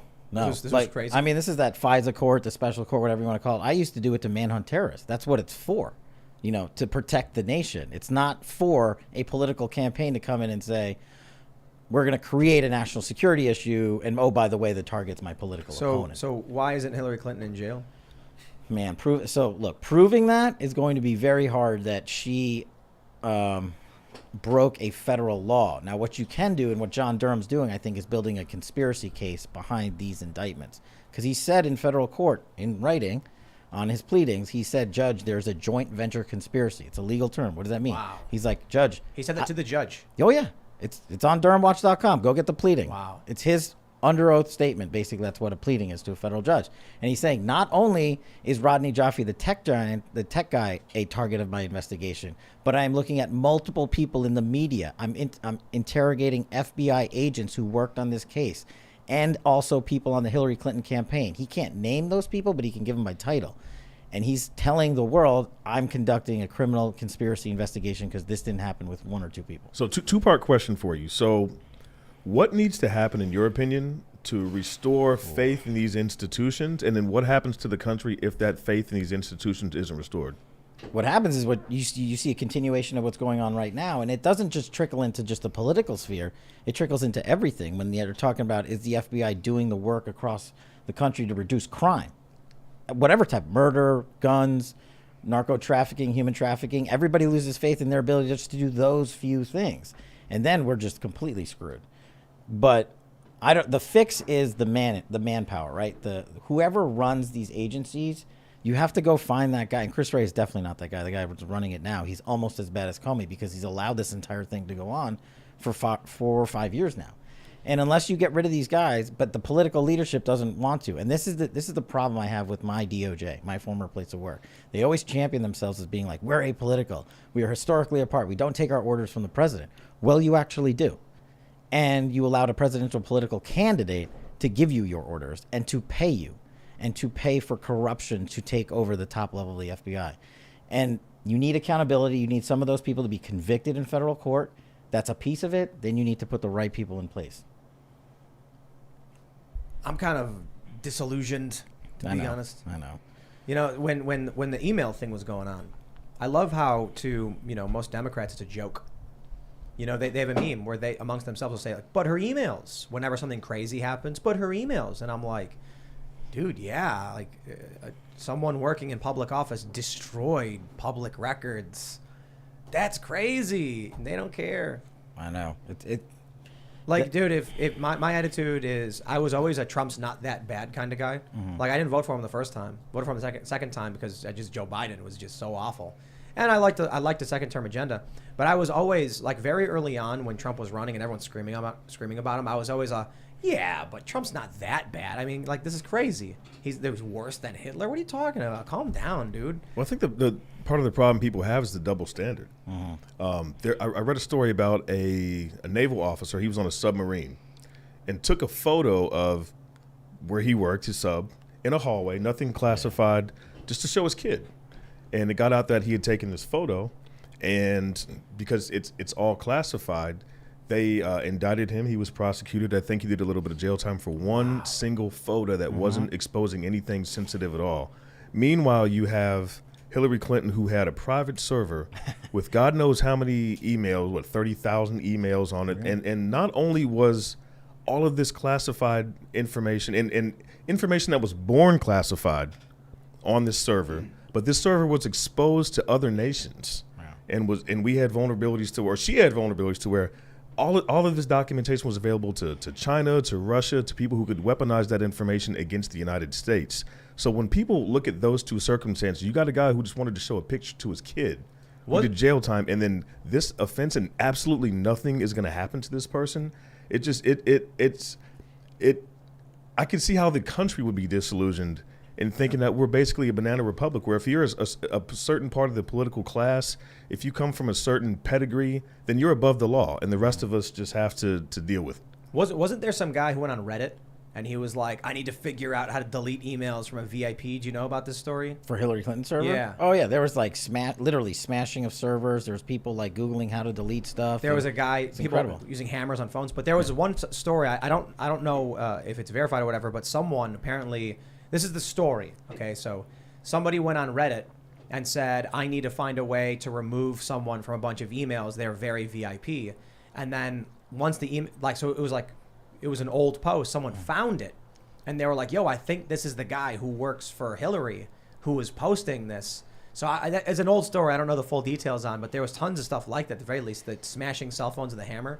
It doesn't do anything. It's stupid, but it's funny. Yeah, Hammer, it's a double standard. When I saw Yeah, Hillary's bleach emails released to the public through WikiLeaks, and I read about Sidney Blumenthal talking to her, like so many emails between her and Sidney Blumenthal and his company Osprey Global Solutions. They're like, Hillary, you know, when we get into Libya, we're going to set up Osprey to run guns basically for this new puppet government that you're going to set up. So she's like, all right, Sid. And she sends it over to her, whoever, her manager or assistant or whatever, to read these. Like, so she's basically took us to war to set her buddy up with an arms deal. I mean, so I read that. I was like, well, logic dictates I will not vote for that. I no longer support that. Maybe it's always been that corrupt, but I mean, there's some sunshine. Let's throw some shade at the media real quick. One of my favorite moments was when, I think it was in the 2016 debates, Trump says Hillary Clinton acid washed her server, and NBC News issued a fact check saying false. Hillary Clinton did not put a corrosive chemical on her computer, and it was like, what? That's not what Trump was saying. That's got to be the Onion. Who did that? Yeah, NBC News. Yeah. I think it might have been ABC. Let me. But that's just a piece of it. That's part of the problem. You're saying, how do you fix it? And I forgot to address it.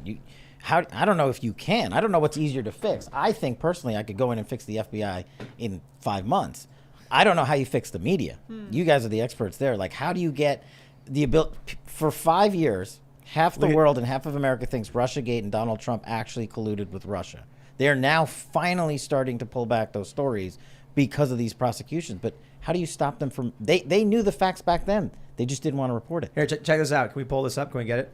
It says, the claim. Trump says Clinton acid washed her email servers. The truth. Clinton's team used an app called BleachBit. She did not use a corrosive chemical. No.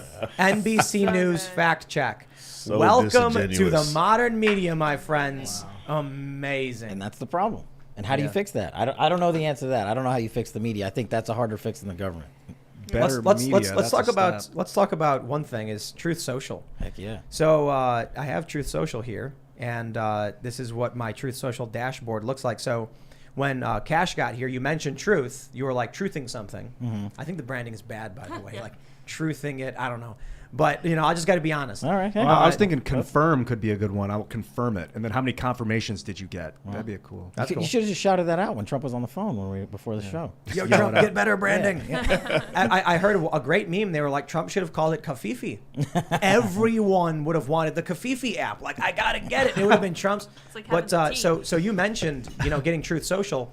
And I got to be honest, engagement is nuts. Crazy. People on Truth Social, because I was ragging on it a while ago because it was like locked up and nobody was using it. Trump wasn't even on it. Now it's flowing.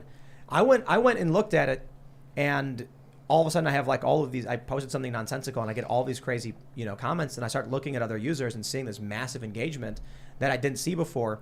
So before the show, you mentioned, I'm like, I don't have an iPhone, and you were like, just pull it up on the browser, and I was like, you can do that now? Pulled it up on the browser, and there it is. Now I can use it in my browser or whatever. So Truth Social actually has substantial engagement. I mean, you were mentioning you got how many followers? 600,000, and I'm not even 600,000 followers. And it was at the same time Elon Musk was announcing he was going to buy Twitter. Truth Social spikes in the App Store. Mm-hmm. So I'll tell you this. This seems to be, it's almost like, I don't know, a snowball rolling down a hill. Something that's actually competing with these big tech Silicon Valley platforms.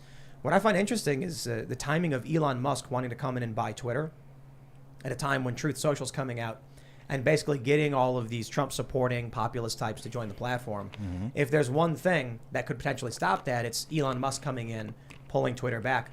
I wonder how much of this was Elon recognizing, he said it, that people are leaving to Truth Social because of the censorship. I wonder if he was like, I can make money if I stop that and bring these people back, you know? Maybe. I mean, I don't know. I don't know what's going to happen on that Twitter deal. But, you know, I have to say as a disclosure, I'm a member of the board of directors for TMTG that owns Truth Social. So, no, they don't pay me. I just get to do more work for free. Yeah, but basically, I want to, while you have your picture up, Tim. So Tim and I don't think that everybody knows this. We are having a Times Square billboard off. Woo.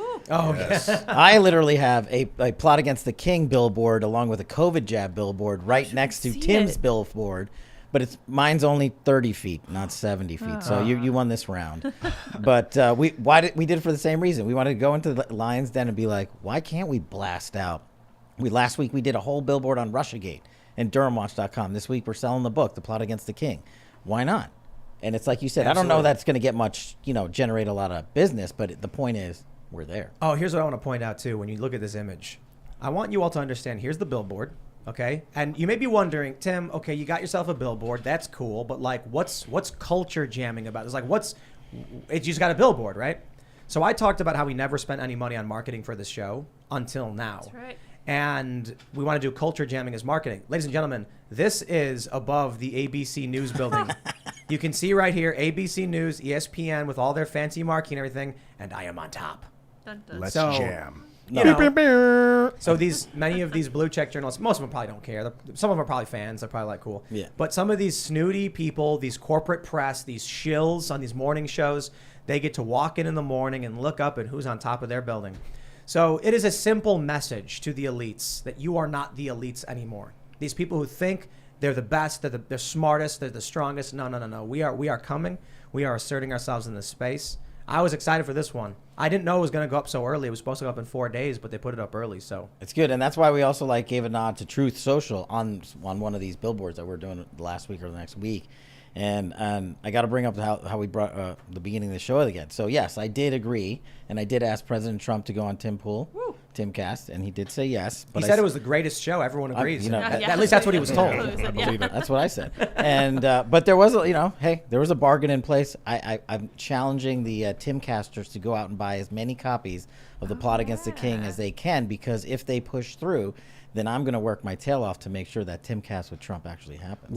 That was the quid pro quo. Yeah. That's an actual quid pro quo. Actually, it's I'll advertise it as that. great. Hell yeah, man. Where can people buy it? ThePlotAgainstTheKing.com.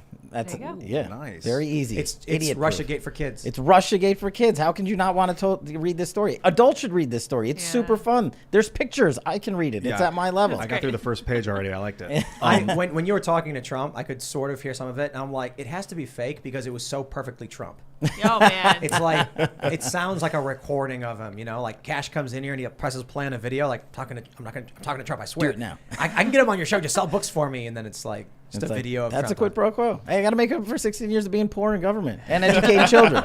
I remember regarding Truth, it had a rocky start Yeah. because they used Mastodon code, but it's what they had to. It was a free software license code. I don't know what they used exactly, what the licensing code was, but they were supposed to show the software code because they were reusing it as per the code, and they didn't.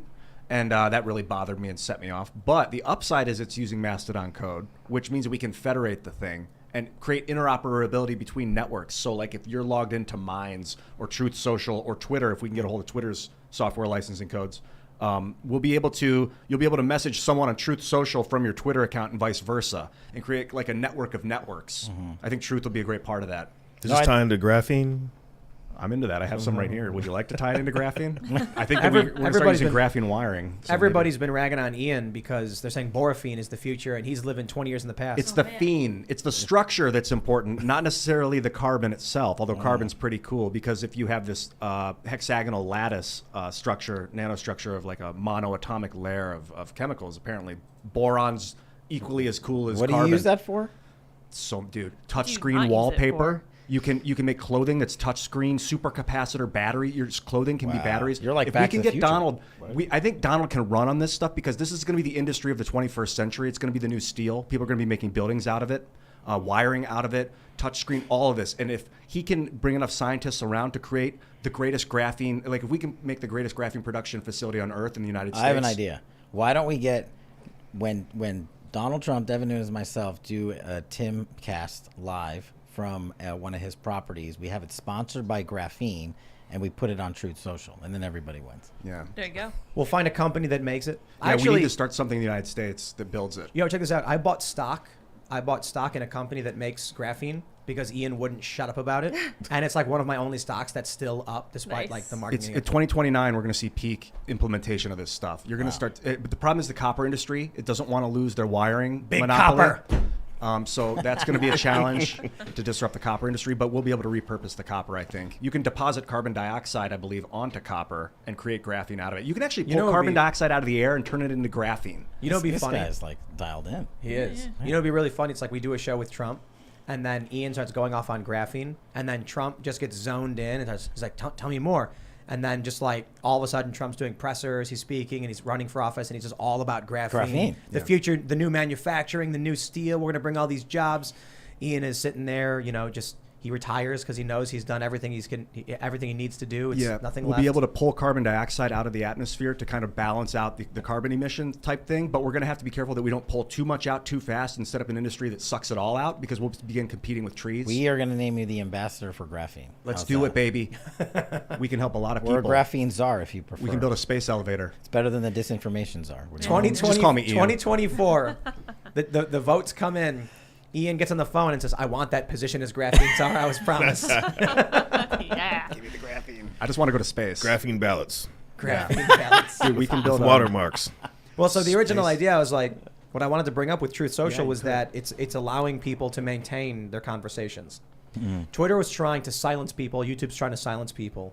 They're trying to control the narrative to a degree where I was talking to this guy. I think we're planning on having him on the show. His name is Mike Benz. Yeah. And he was explaining how the goal of like national security officers and things like this and big tech is to censor just enough so you can make your opponents politically ineffective, but not silenced, because they know that if you censor people, you get a backlash.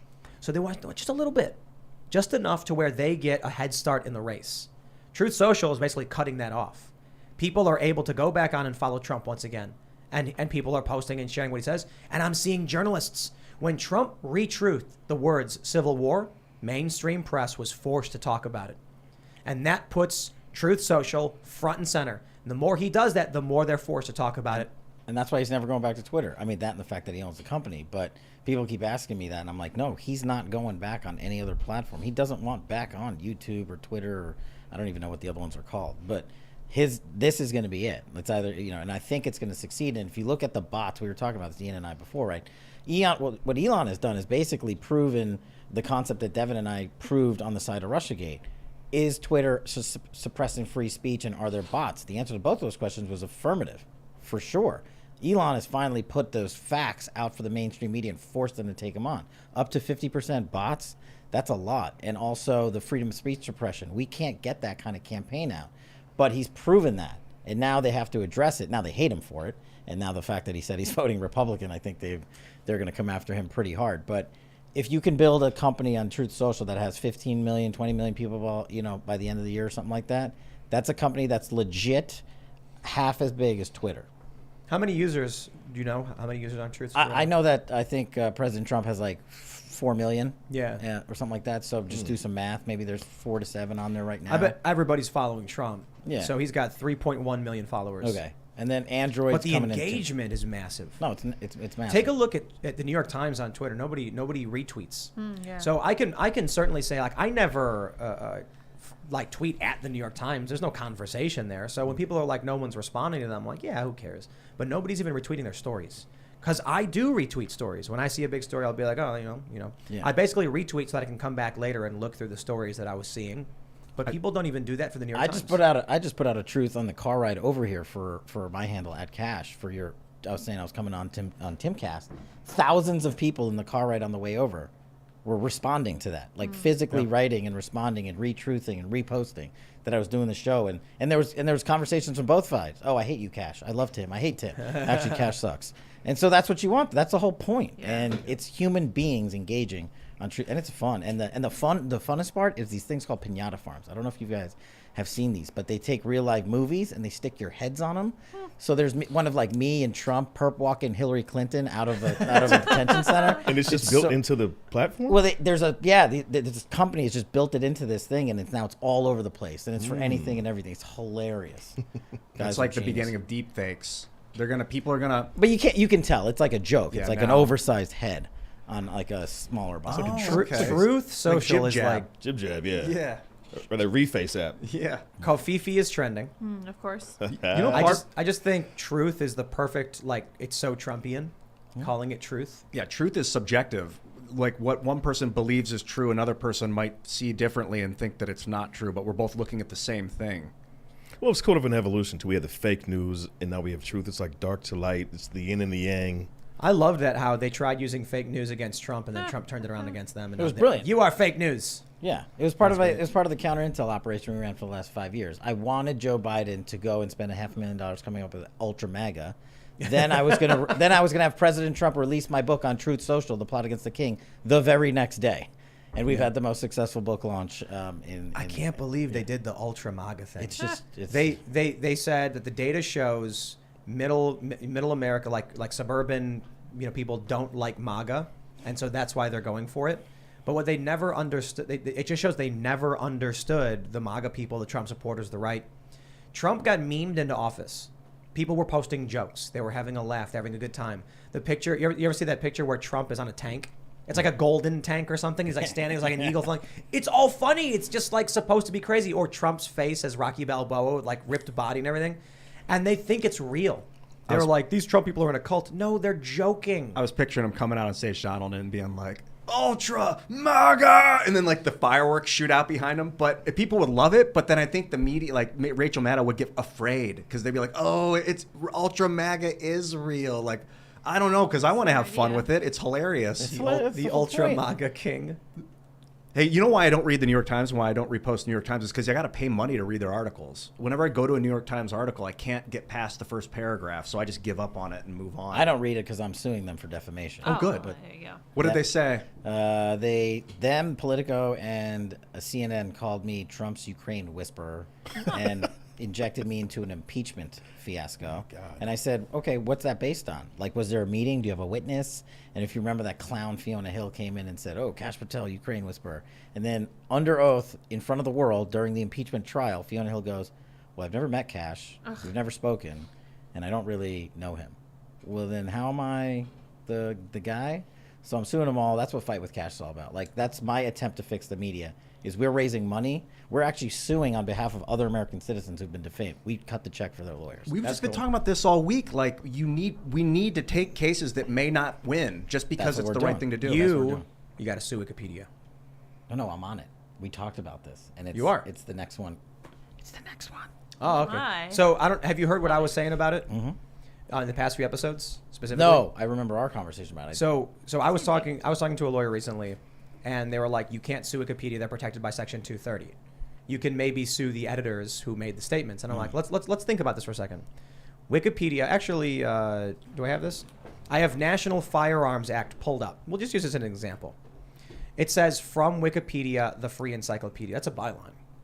They've asserted it is from them and no one else. So let's talk about how Wikipedia works. If you write on Wikipedia, Kash Patel is a lawyer. That's true, right? Or was a lawyer? I guess still technically, but haven't done anything with it. Is a lawyer. Yeah. That's a fact statement. What if someone then goes in and edits and changes lawyer to dog kicker? No one called you a dog kicker. The person who wrote the first sentence called you a lawyer, so you can't sue him.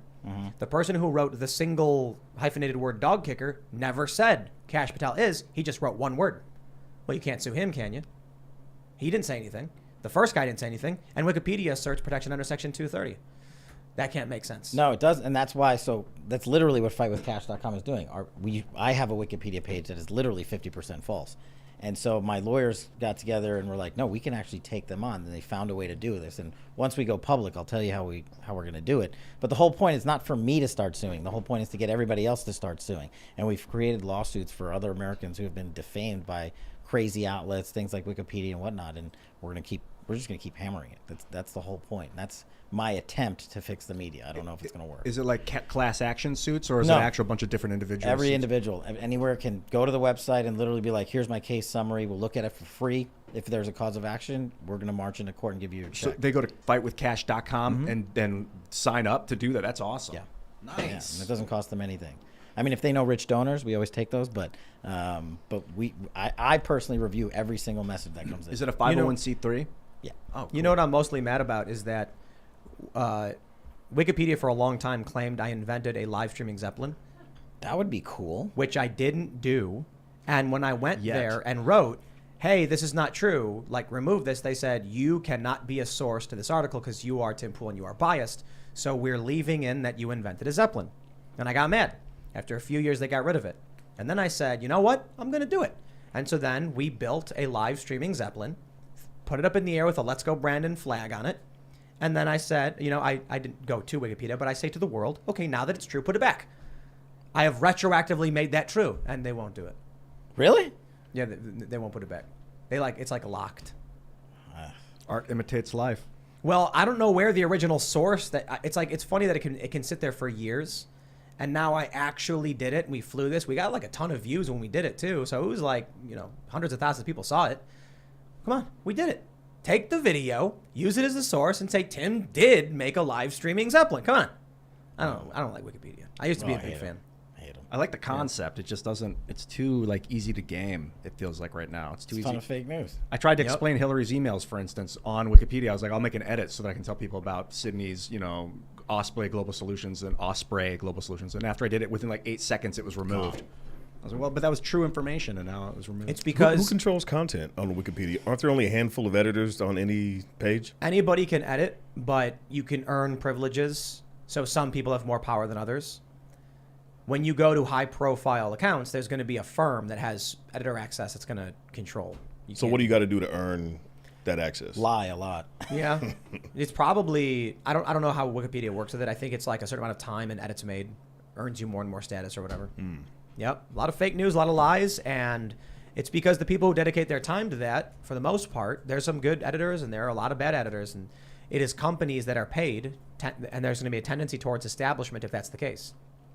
Let's go to Super Chats. My friends, if you have not already, would you kindly smash the like button, subscribe to this channel, share the video with all of your friends, and head over to timcast.com, become a member. We're going to have a members-only show coming up at 11 p.m. or so. Let's read what we got here. Woot Doo for You says, each of the cops should be charged with malice murder of a minor. AC Yor says, this is murder. Wow. Roberto Lara says, the police and politicians keep proving Michael Malice right. Wow, that one's brutal. Yeah, Michael Malice's quote, I'm not going to get it right, but he basically said, what is it? Can you say it? Do you know it? I don't know right offhand. It's like there is no law so obscene that a police officer would not enforce it up and including executing children or something like that. Yeah. Up to and that including, sounds right. yeah, I like Yeah. the way they phrase that. It's bad. Well, yeah, true. Right, just following orders. Mm-hmm. Like at some point, the cops you would think would be like, this is just wrong. This is wrong. We need to disobey these orders and go in there and seize. I mean, if it was war, they would. They went in for their kids. They're like, I don't care what my orders are. My kid's in there. Yeah. All right, Murph Tries says, Cash, are you still going to be doing Flannel Friday during the summer months? So you know what that's from, right? This is hilarious. No, what On is it? Truth Social, there's a Q account. boy. Whether or not it's the real Q, I'm not going to get into.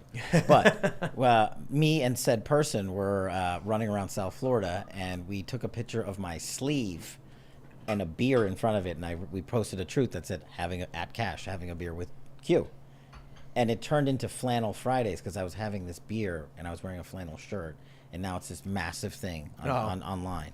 Now the memes have gotten out of control, but yeah, we could do Flannel Fridays for you. Memes are good. Yeah, Flannel's nice. it's comfy. Yeah. Need a onesie All right. Friday. James296 says, just a correction for yesterday's video. Red velvet does not have a specific flavor, but it is a process to make a cake have velvet texture upon eating. Nice. The red is just the food coloring. Awesome. Huh. So nobody knows. It's Interesting. vanilla and chocolate or... Well, if it is the texture, then putting it into an ice cream would completely remove the whole component of the cake. Oh, good point. Weird. I need to look I don't into know, this. I just don't like they put all that food coloring Yeah, in it. it's Just who cares? it's gross. Why don't we call it blue velvet? Yeah, you got to use like Ooh. beet juice Purple. or something to make it red. Yeah, that'd be better. Yeah, yeah. Beet juice is sweet too, isn't it? Yeah. Russell Smedjkul says, "Hey Donald Trump, thanks for watching. Hope to see you." That's Thanks, right. Tom. That's I'm right. sure Totally Trump is watching. watching right now. No, he's probably watching Tucker or something. Is Tucker on right now? 9 o'clock, Sean Yeah. Hannity. Oh, okay. Well then, yeah, no. All right. Corey Cole says, "In the case of civil war, how do you think we would be mobilized? Would some sort of conservative leader arise, or would we just be fighting against a sort of government campaign to take rural areas? Curious your thoughts." I think the structure of this country makes it so that it's very much going to be like it very much will likely be as the first Civil War was, states just being like yes or no. But if you look at any other civil war, it's just disparate factions fighting in the streets. It'll be you in your house when all of a sudden someone shows up and you're like, I don't know who that is. And maybe it'll be like you'll see an Antifa flag or something, or a variety of leftist flags, and you might just be like, okay, they're not my friends. Yeah, no idea. We mentioned how Robert Reich said that there's going to be a peaceful divorce, effectively, because of abortion issues. And I'm like, yeah, that is what starts civil war. When a bunch of states are like, we're going to go our own way. And then one group says, but we get those weapons. The other side says, no, you don't. And then they fight for them and then fight for everything. That's how it happens, man. Placid Saint says the shooter had a $2,000 rifle with a $700 EO Tech optic. Daniel Defense rifles and parts are top tier gear stuff that I use for my Gucci SBR rifle. Where did this kid get all that money from? Yeah. Somebody hooked him up. He said they used to bully him for his family being poor, and then he has this ridiculous equipment. I don't know. Really weird. Somebody hooked him up. That's creepy. Yeah. All right. Yeah. J.K. Ermit Riley says, Tim, to be fair, there is a good reason to prevent emotionally armed people from storming a school with innocence. Crossfire, friendly fire. J. Kermit. It's a good point. I agree with that. You know. Yeah, I agree with that too. But why didn't the police go in? But yeah, exactly. Yeah. That's the argument. If she was able to go in, why didn't the police themselves just go in and do what they needed to do to handle business? Regarding where that kid got his weaponry, last night I was thinking about false flags and getting countries to go to war for something that didn't actually happen. Not that that shooting was a false flag, but that we should be on guard for something like that in the coming years. Because if they really want to mobilize us into some European conflict or Taiwanese conflict or whatever, and you see the amount, like the Gulf of Tonkin, for instance, the amount of destruction that people are willing to wreak in order to get people to support a war. More destruction. So be on guard for that kind of thing and don't jump to conclusions. Yeah, Russia and China are masters at it. They do this all the time, psyops, all day long. And if you don't look out for them, which has to be a priority of an administration to catch and suss through that, then we're going to be more vulnerable.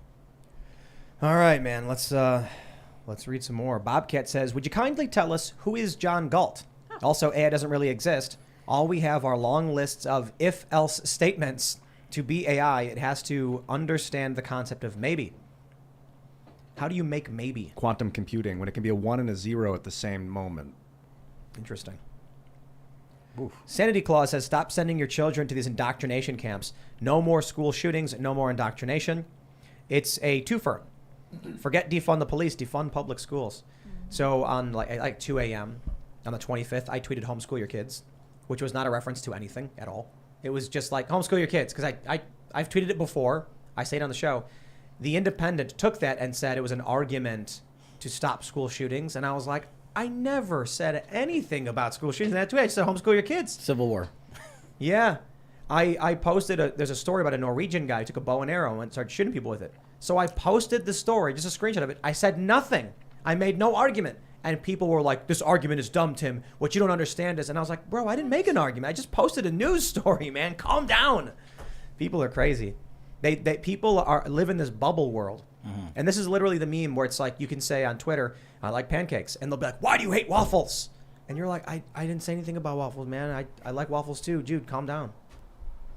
All right. Gavin Deeth says, kindergarten cop reboot, liberal teacher pew-pews little Timmy for anti-trans statement. Oh, yikes. Some people, I don't know if giving teachers guns to try and solve the problem solves the problem, but I think people should have guns, which would mean teachers would have guns. Yeah, I thought, Adrian, you made a good point that if they want to and they're trained in it, then they probably should have access to it. I mean, are you making the argument that the situation this week wouldn't have turned out differently had that teacher in that room been armed? No, I'm saying as a direct solution, like walking up to a teacher and being like, here's a gun, like, get ready to use it, I don't think is a solution. I think. But if a teacher has a background and they go through training and they say, I would like to carry, and there is a student who comes in with a weapon and attempts a mass shooting in that teacher's classroom. No, I agree with you. Are they going to be better or worse off if the teacher's They're going armed? to be better off with teacher armed. What I'm saying is, to approach the situation right now, like, look at this problem we're facing. The solution is give a teacher a gun. I'm like, no. The solution to the problem is figuring out our cultural issues. Teachers should be armed, and it would end these situations. But you still have the problem of someone storming into a school with a weapon. Yeah, it wouldn't stop them from happening. It might be able to stop them from resolving the way that it did. Yeah. But two things can be true at the same time, though. I think it could deter certain actions, but I think there's also adaptivity. You'll just get someone who will conceal their actions or target teachers first.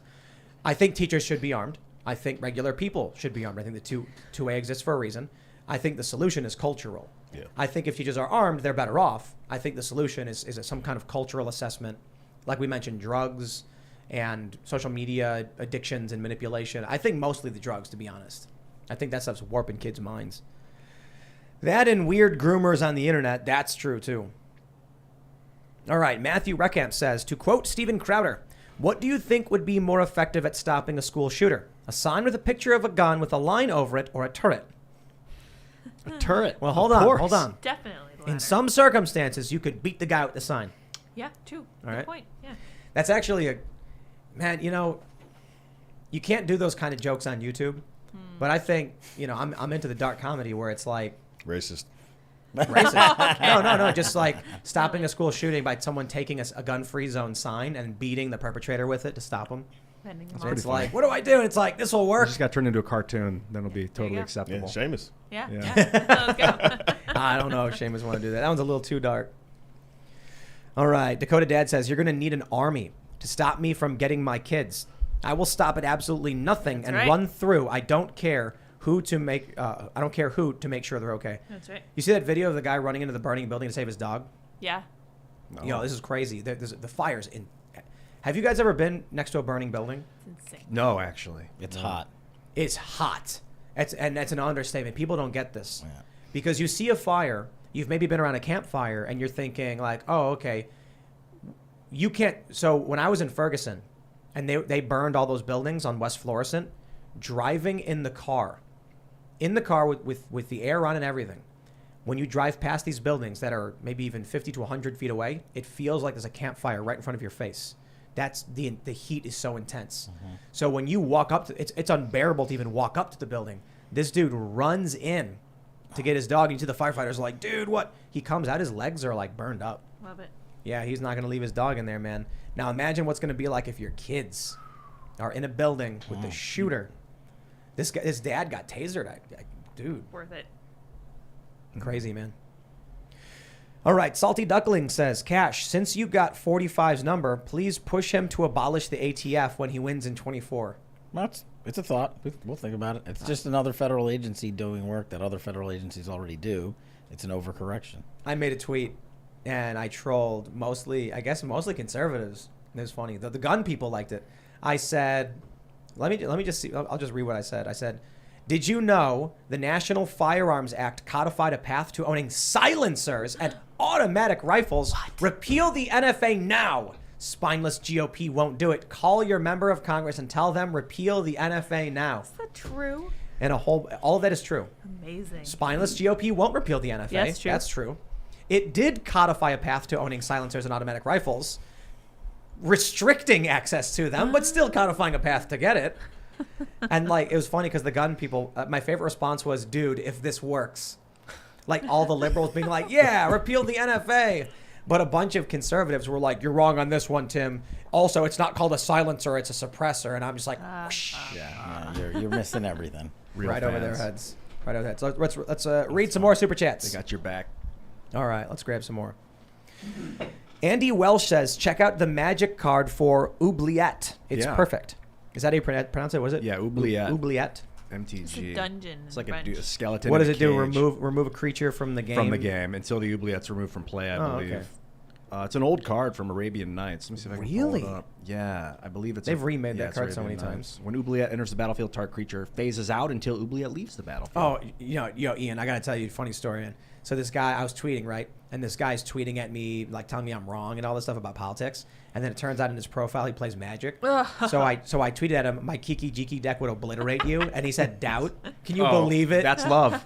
Doubt? No way. Kiki dude. Jiki deck would obliterate you, and That's it's right. not your fault. The deck is OP. It's busted.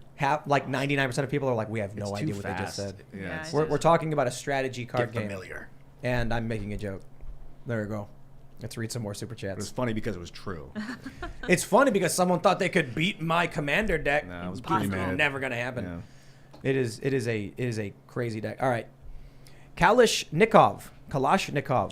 What is it? Nice. Kalashnikov. I'm a God-fearing conservative, but if you gave me a thin blue line flag and a pride flag, a box of matches, and a cup of gasoline, the thin blue line is getting torched first. Huh. Whoa. Mood.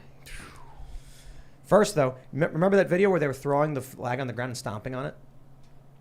People are not happy, man. All right. Ben Hickson says, if Americans give up their guns, then they will have unarmed protesters being shot with rubber bullets by a war memorial after being in lockdown for over 200 days. Watch Battleground Melbourne on YouTube for the recount. Wow. My. So I tweeted, I'm going to buy more guns. And then someone responded, they were like, as an Australian, I'm curious, why do you need more guns? And someone responded, so that we don't get sent to quarantine camps when we get a sickness with a 99.8% survival rate or something like that. And then people started quoting it and posting it. William Andrews says, live in Maryland with my anti-gun wife who found my rifle and armor. I said, if bad guys have this, then I will too. Think of our kids. Went pretty well. That's fair. Nice. That's fair. Oh, yeah. John Esch says, my sister is a socialist and she's arguing with me about guns and taxes. I'm a libertarian believing in individual responsibility and personal responsibility. Please say why gun laws don't work. So most of the leftists, including socialists, are pro-gun. There is the Socialist Rifle Association is a leftist pro-gun organization. If you are claiming to be a leftist and you are anti-gun, you are not a leftist because Karl Marx said, under no pretext, That's right. should the workers surrender arms and ammunition, all efforts should be, I'm paraphrasing next, I don't know full quote, should be frustrated by force if necessary. That's Karl Marx. I agree. Fully agree. Do not give up your weapons. So you should definitely look into that quote from Karl Marx because he said it outright. Gun laws don't work for several reasons. In Maryland, they've banned the M1A, for instance. They have not banned the SCAR 20S. Okay, the SCAR 20S is a modern 308, and the M1A is a much older model. It's like it makes no sense why they would do that. When people come out and say things like ban the AR-15, it's like, okay, well, have you ever watched Slugfest KSG 25 with mini shells or whatever, and they have like 41 shells in this pump action shotgun? These people don't know what they're talking about. You'd have to outright ban all guns, and then you have to contend with 3D printed guns, which can be fully plastic except for the firing pin. And I'm probably wrong about that too, because they've probably got advancements at this point that I don't even know about. Mm-hmm. So people can buy a 3D printer for $300, buy some materials, and just print a gun. Yeah. What are you going to ban? It's not working. Guns exist. In the Netherlands, in Europe, they have a 3D printed gun issue where people are just printing them. Good luck. They got a grenade problem in Sweden. From I can't remember. There was what was it? The Balkan. I don't know. They have grenades. Right. It was like an organization? No. There was a war. Yeah, it was the Balkan Wars or whatever. Eastern European Something war. like that. There's grenades all over the place. Those are illegal. Murder is illegal. Yeah. People still doing it. That's crazy. Criminals don't respect the law. That's also crazy. Why? That's wrong. They should Doesn't sound right. they That's why they're should make it criminals. illegal. Yeah. Yeah. They should make murder illegal. Maybe that'll stop it. Being criminal illegal. All right. The Great Treasures says, longtime listener, first-time caller, when you get President Trump on, you should definitely record the entire show for your website. So when YouTube inevitably deletes it, we can still see it. We love you in Wisconsin. That is the plan, as always. And I don't know. Maybe we do it on Rumble or something. Yeah, probably. That'll If actually- YouTube does That'll not do it. want our business, I respect their decision. And it'll be our biggest show ever. But if YouTube wants to say to us, like, look, if YouTube comes to me and says, look, we don't want you to interview Trump and have a massive show, then I'll say, hey, no problem, guys. We'll do it on Rumble. That's cool. That's why it's so important to have these alternatives. That's why we use Rumble infrastructure for our website, so that we can make sure YouTube knows, hey, no problem, no beef. We'll go use the other platform where they'll get all the traffic and the views and make all the money. That's cool. You're lost. You guys, if you don't want to be culturally relevant, that's fine. That's fine. All right. Charles Kinsey says, hey, Tim, how do you feel about making a commercial with veterans and ex-cops asking the parents to let us protect our children and precious resource? I don't know. I guess I feel neutrally about it. I'm not sure what the intent is, or, sounds cool. Maybe. Carl Ashby says, Tim, check out the shooting in Charleston, West Virginia last night. Armed party goer shoots and kills active shooter. No one else harmed. Wow. In Charleston? That's not that far away. It's decently far away from us, but, relatively close. Crazy. Did you look it up? Yeah, I'm looking at it now. I haven't seen anything yet. This is why you don't mess around in West Virginia. It's a constitutional carry state, which the crazy thing is Texas is now too, but maybe Texas hasn't been constitutional carry long enough. Looks like shooting victim pulled an assault rifle at a party, and that An one assault? is... Whoa. That's what it says from MSN.com. Yeah, it's...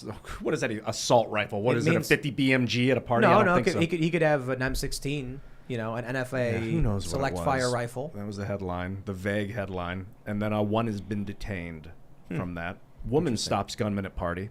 So maybe it's a girl. Brad Matuzak says, can you get Steve Kerr on and dunk on him, please? Steve, you recently came out and said you want the Congress to pass H.R. 8 to create background checks. We already have background checks, dude. Have you bought a gun? So unless you are talking about reforming like Kash did, just being like, why don't they pass background checks? Because we already did. Oh, it's so frustrating. Every time I go and I got to fill out that stupid form. It's a pain. Because these people have no idea what they're talking about. I love it when I went to the March for Our Lives. There were people saying things like ban fully automatic weapons. And I was like, so I would ask them, I'm like, so you do know that for the most part they have been. Like, you can't get a new one and you need special privileges. I'm like, oh, really? And I'm like, do you know what you're protesting? No. I met one guy who knew what he was protesting. And we had a good conversation about it. I was like, oh, okay, well, this guy knows what he's talking about. He's got bad opinions. I don't know. I don't like his opinions. He's got them, but at least he was informed. But almost all of them were holding up signs that were like meaningless. Where? They were like, we want background checks now. And I'm like, Well, then they talk about the gun show loophole, but I'm like, have you ever been to a gun show and tried to get a firearm? Like every seller has a little kiosk set up where they still run you through the NICS system even at a gun show. Yep. It's a loophole. What they're talking about is that in West Virginia, you can sell to a family member, and that you assume responsibility if they have certain issues, or you assume liability. So if Cletus wants to sell a rifle to Billy Joe up in the mountains in 5 hours from civilization because there's a bear problem or something, no, they've got to drive to an FFL in a major city and then do the transfer there. So that's what they're talking about. I don't think that's what they're talking about. That's not a good faith argument. That makes no sense. They just don't know that we already have the NICS system. There you go. American Gun Chick says, Kash's solution of using social media posts to determine someone's eligibility for their Second Amendment rights sounds like the start to a social credit score. That's a hard no for me, dog. I guess you're not buying a book. She should buy the book they anyway. Didn't say that. The plot against the king. Yeah, I'm kind of with that person. That was what I was just thinking about is pre-thought, pre-crime, that whole thing of like, did you think a violent thought when you were 9? Well, let's check the records of the neural net. Yes, you're no longer access to stepping outside on Thursdays. Like, come on. I mean, then you're going to get some like creepy old guy who's going to be like, do you hear that? Yeah. I do not hear the pitter-patter of little feet. No, because the precogs can't see a thing. Minority Report. Yeah. I like that movie. It's cool, but that reform has to happen on both sides for it to work. Not just on the screener side, but the people implementing it in the government side have to be trained on how to do that the right way and not put Tim Pool on a waiting list because he's Tim Pool. I like in that movie Minority Report, I like the idea of pre-crime. I don't like how they executed it. If somebody was going to commit a murder in that movie, you get life in prison, basically. They put you in this thing and they put you in a tube or whatever. It's like, dude, if someone's going to commit a crime, you stop it and then say, we can tell if you're going to do it again. And then they won't. In the movie, most of it was passion, people losing their cool, and there was almost no premeditated murder because they had precogs psychics who could basically see if you were going to commit a murder. But then they would come in and like tag you and then drag you away and be like, you're done, even if you didn't commit a crime. It's like, if you can dispatch a crew to stop the murder from happening, congratulations. Now it's like, it was a passion murder. Don't do it. And if the person is going to do it again, you can see it and you can prevent it. So like, anyway, good movie though. Good movie.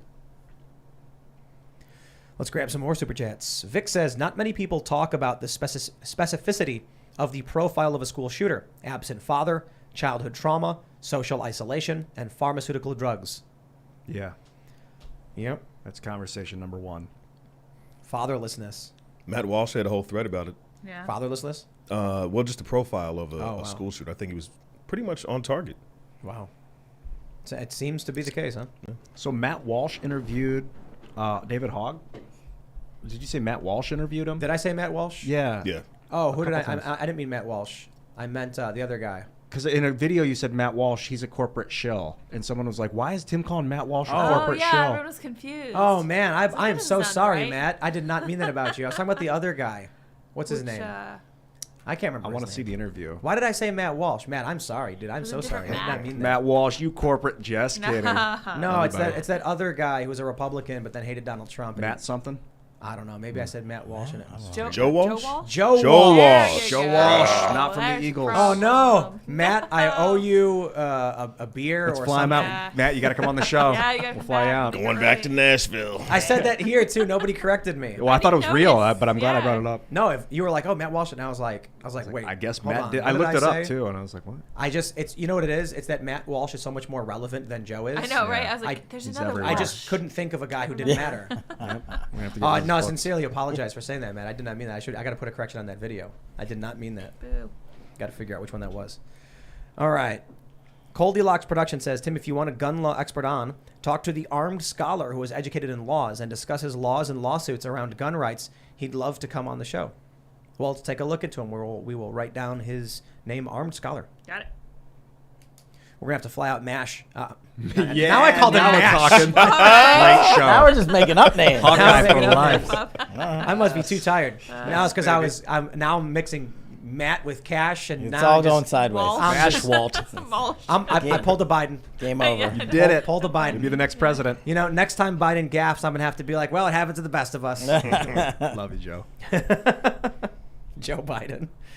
Or Joe Walsh. Oh yeah, both. All right. Why is this YouTube freezing on me? Ben Sprink says, the force of law cannot be used on a citizen unless they do something illegal. This has to change for a mentally ill person. When it is known that a person is mentally ill, they should be separated from society and given help. Gun laws are useless. Yeah, but define mentally ill and what kind of mentally ill? That's tough, man. Right? Yeah. Everyone's saying Tim is Joe Biden. I admit it. I can never criticize the man again. Next time he says something like Trinidad Shabbat pressure, I'm just going to be like, well, you know. Matt Walsh was right. Matt Walsh. All right. What is this? Iggy the Incubus says, Tim and crew, what advice do you have for smaller creators who have an interest in discussing these topics so that we can make more avenues and wheelhouses for honest, good faith discussions? Use Rumble. Yeah, new networks. And Truth Social. And Truth. You get Yeah. in early on these new networks, and you can meet a lot of cool people Rumble. fast. Truth Social is powered by Rumble. Oh, that's right. That's the right. backend system. Yep. There you go. There you go, man. All right. Kevin Clark says, if you defended anyone who rioted, you don't get a say on gun control. If people who don't understand guns can pass legislation on guns, men can do the same for abortion. Y'all keep up the good work. There you go, man. Patricia Swisher says 13 states allow non-citizens to vote. Look it up. Yeah. How do we not get ripped apart if you've got states that allow non-citizens to vote? Yo, I don't know, man. All right, we can grab a couple more. We got so many. All right. Carpe Donctum says, thanks for saying it, Tim. For saying which one? I'm not sure. Matt Trevor, Walsh. I don't know. the Matt Walsh thing. Trevor Ritzky says, speaking of Magic the Gathering, have you seen how the game is so complex you can literally make a Turing complete computer? Can you do that? Really? I'm wondering if, like, I didn't see what was going on because in my video I said Matt Walsh instead of Joe Walsh. And then a bunch of people probably sent it to him and he was probably like, what? I'm sure he's like, what is going on right now? I'm He's doing like, my "Who?" best. But if you look it up, I'm sure Matt knew Joe Walsh interviewed him, and he went, no. Other Walsh. I'm surprised nobody emailed me about it. They commented on my Instagram, and I was like, "What on earth are they talking about?" I thought Who someone did? was just losing Oh, their people mind. were. Yeah, I was like, "Wow, that's so weird." It's just sometimes I pull a Biden, said the wrong name. We all do. Oh, I feel so bad about that. Everyone tell Matt that I'm sorry. We like Matt Walsh. I love him. All right. That's cool. Yeah. Ryan Calkin says at this point the government should just legalize an annual purge night. People loved those movies though. I never watched them. I've not watched a single purge movie. No? Me neither. You got to watch it. Really? You got to watch at least one. Maybe the first one. Yeah. Okay. I'll watch That's one. where I they thought just it was roam funny, the like streets all and crime stuff. You haven't seen either, Cash? No. All Bro, crime is you got to legalized. check it out. Which one's the best one? First one. Okay. That's what I'm going with. There you go. All right. Sir Lemon Grab says, Tim, how do you feel about 3D printing with metal? I would say unacceptable, but that's just for your name. In reality, no, it's pretty cool. I watched a video, I think where they used lasers, and it was like metal dust or something, and then it like 3D printed an object. It's like not very strong. I don't know. Something Yeah, it crazy. superheats the dust and then melts it and reforms. Is that how it works? I'm pretty sure, yeah. Wow, that's crazy. Yeah. That's cool. It's a lot of potential. Dude, Ladies and gentlemen, carbon. if you haven't already, would you kindly smash that like button, subscribe to this channel, share the show with your friends, let Matt Walsh know I'm very sorry for using his name incorrectly when I was talking about Joe. Head over to timcast.com, become a member, subscribe. We are going to have a members-only show coming up at 11 or so p.m. You can follow the show at Timcast IRL. You can follow me personally everywhere at Timcast. Cash, do you want to shout anything out? Thanks for having me. The book, please buy The Plot Against the King. It's the #1 children's book in America. Adults can learn about Russiagate while teaching their kids. You're going to love it. The truth matters. That's what the whole purpose of the book is. Thanks for having me back on the show. And guys. one more, where do people buy it? Go to either theplotaagainsttheking.com or check out fightwithcash.com. All the information's there. Get a copy. I signed 4,000 over the weekend, so we're keeping Nice. we're going. You want to shout anything out, Adrian? Yeah, thanks for having me on the show. I really appreciate it, brother. Yeah. And if anybody wants to follow me, you can do so at Adrian Norman DC on all the old platforms, Twitter, Facebook, Instagram, etc. On the newer platforms like True Social, just Adrian Norman. And we can duke it out online. All right. Ian Crossland, you guys, thank you so much for coming. Cash, Adrian, love you guys, man. It's great to see you again, dude. Good to meet you finally for the first time. Well, eventually, finally we meet. And I wanted to tell everyone, I was on Pop Culture Crisis today, episode 127. It's youtube.com. I think it's probably just search Pop Culture Crisis on YouTube. You're going to find it.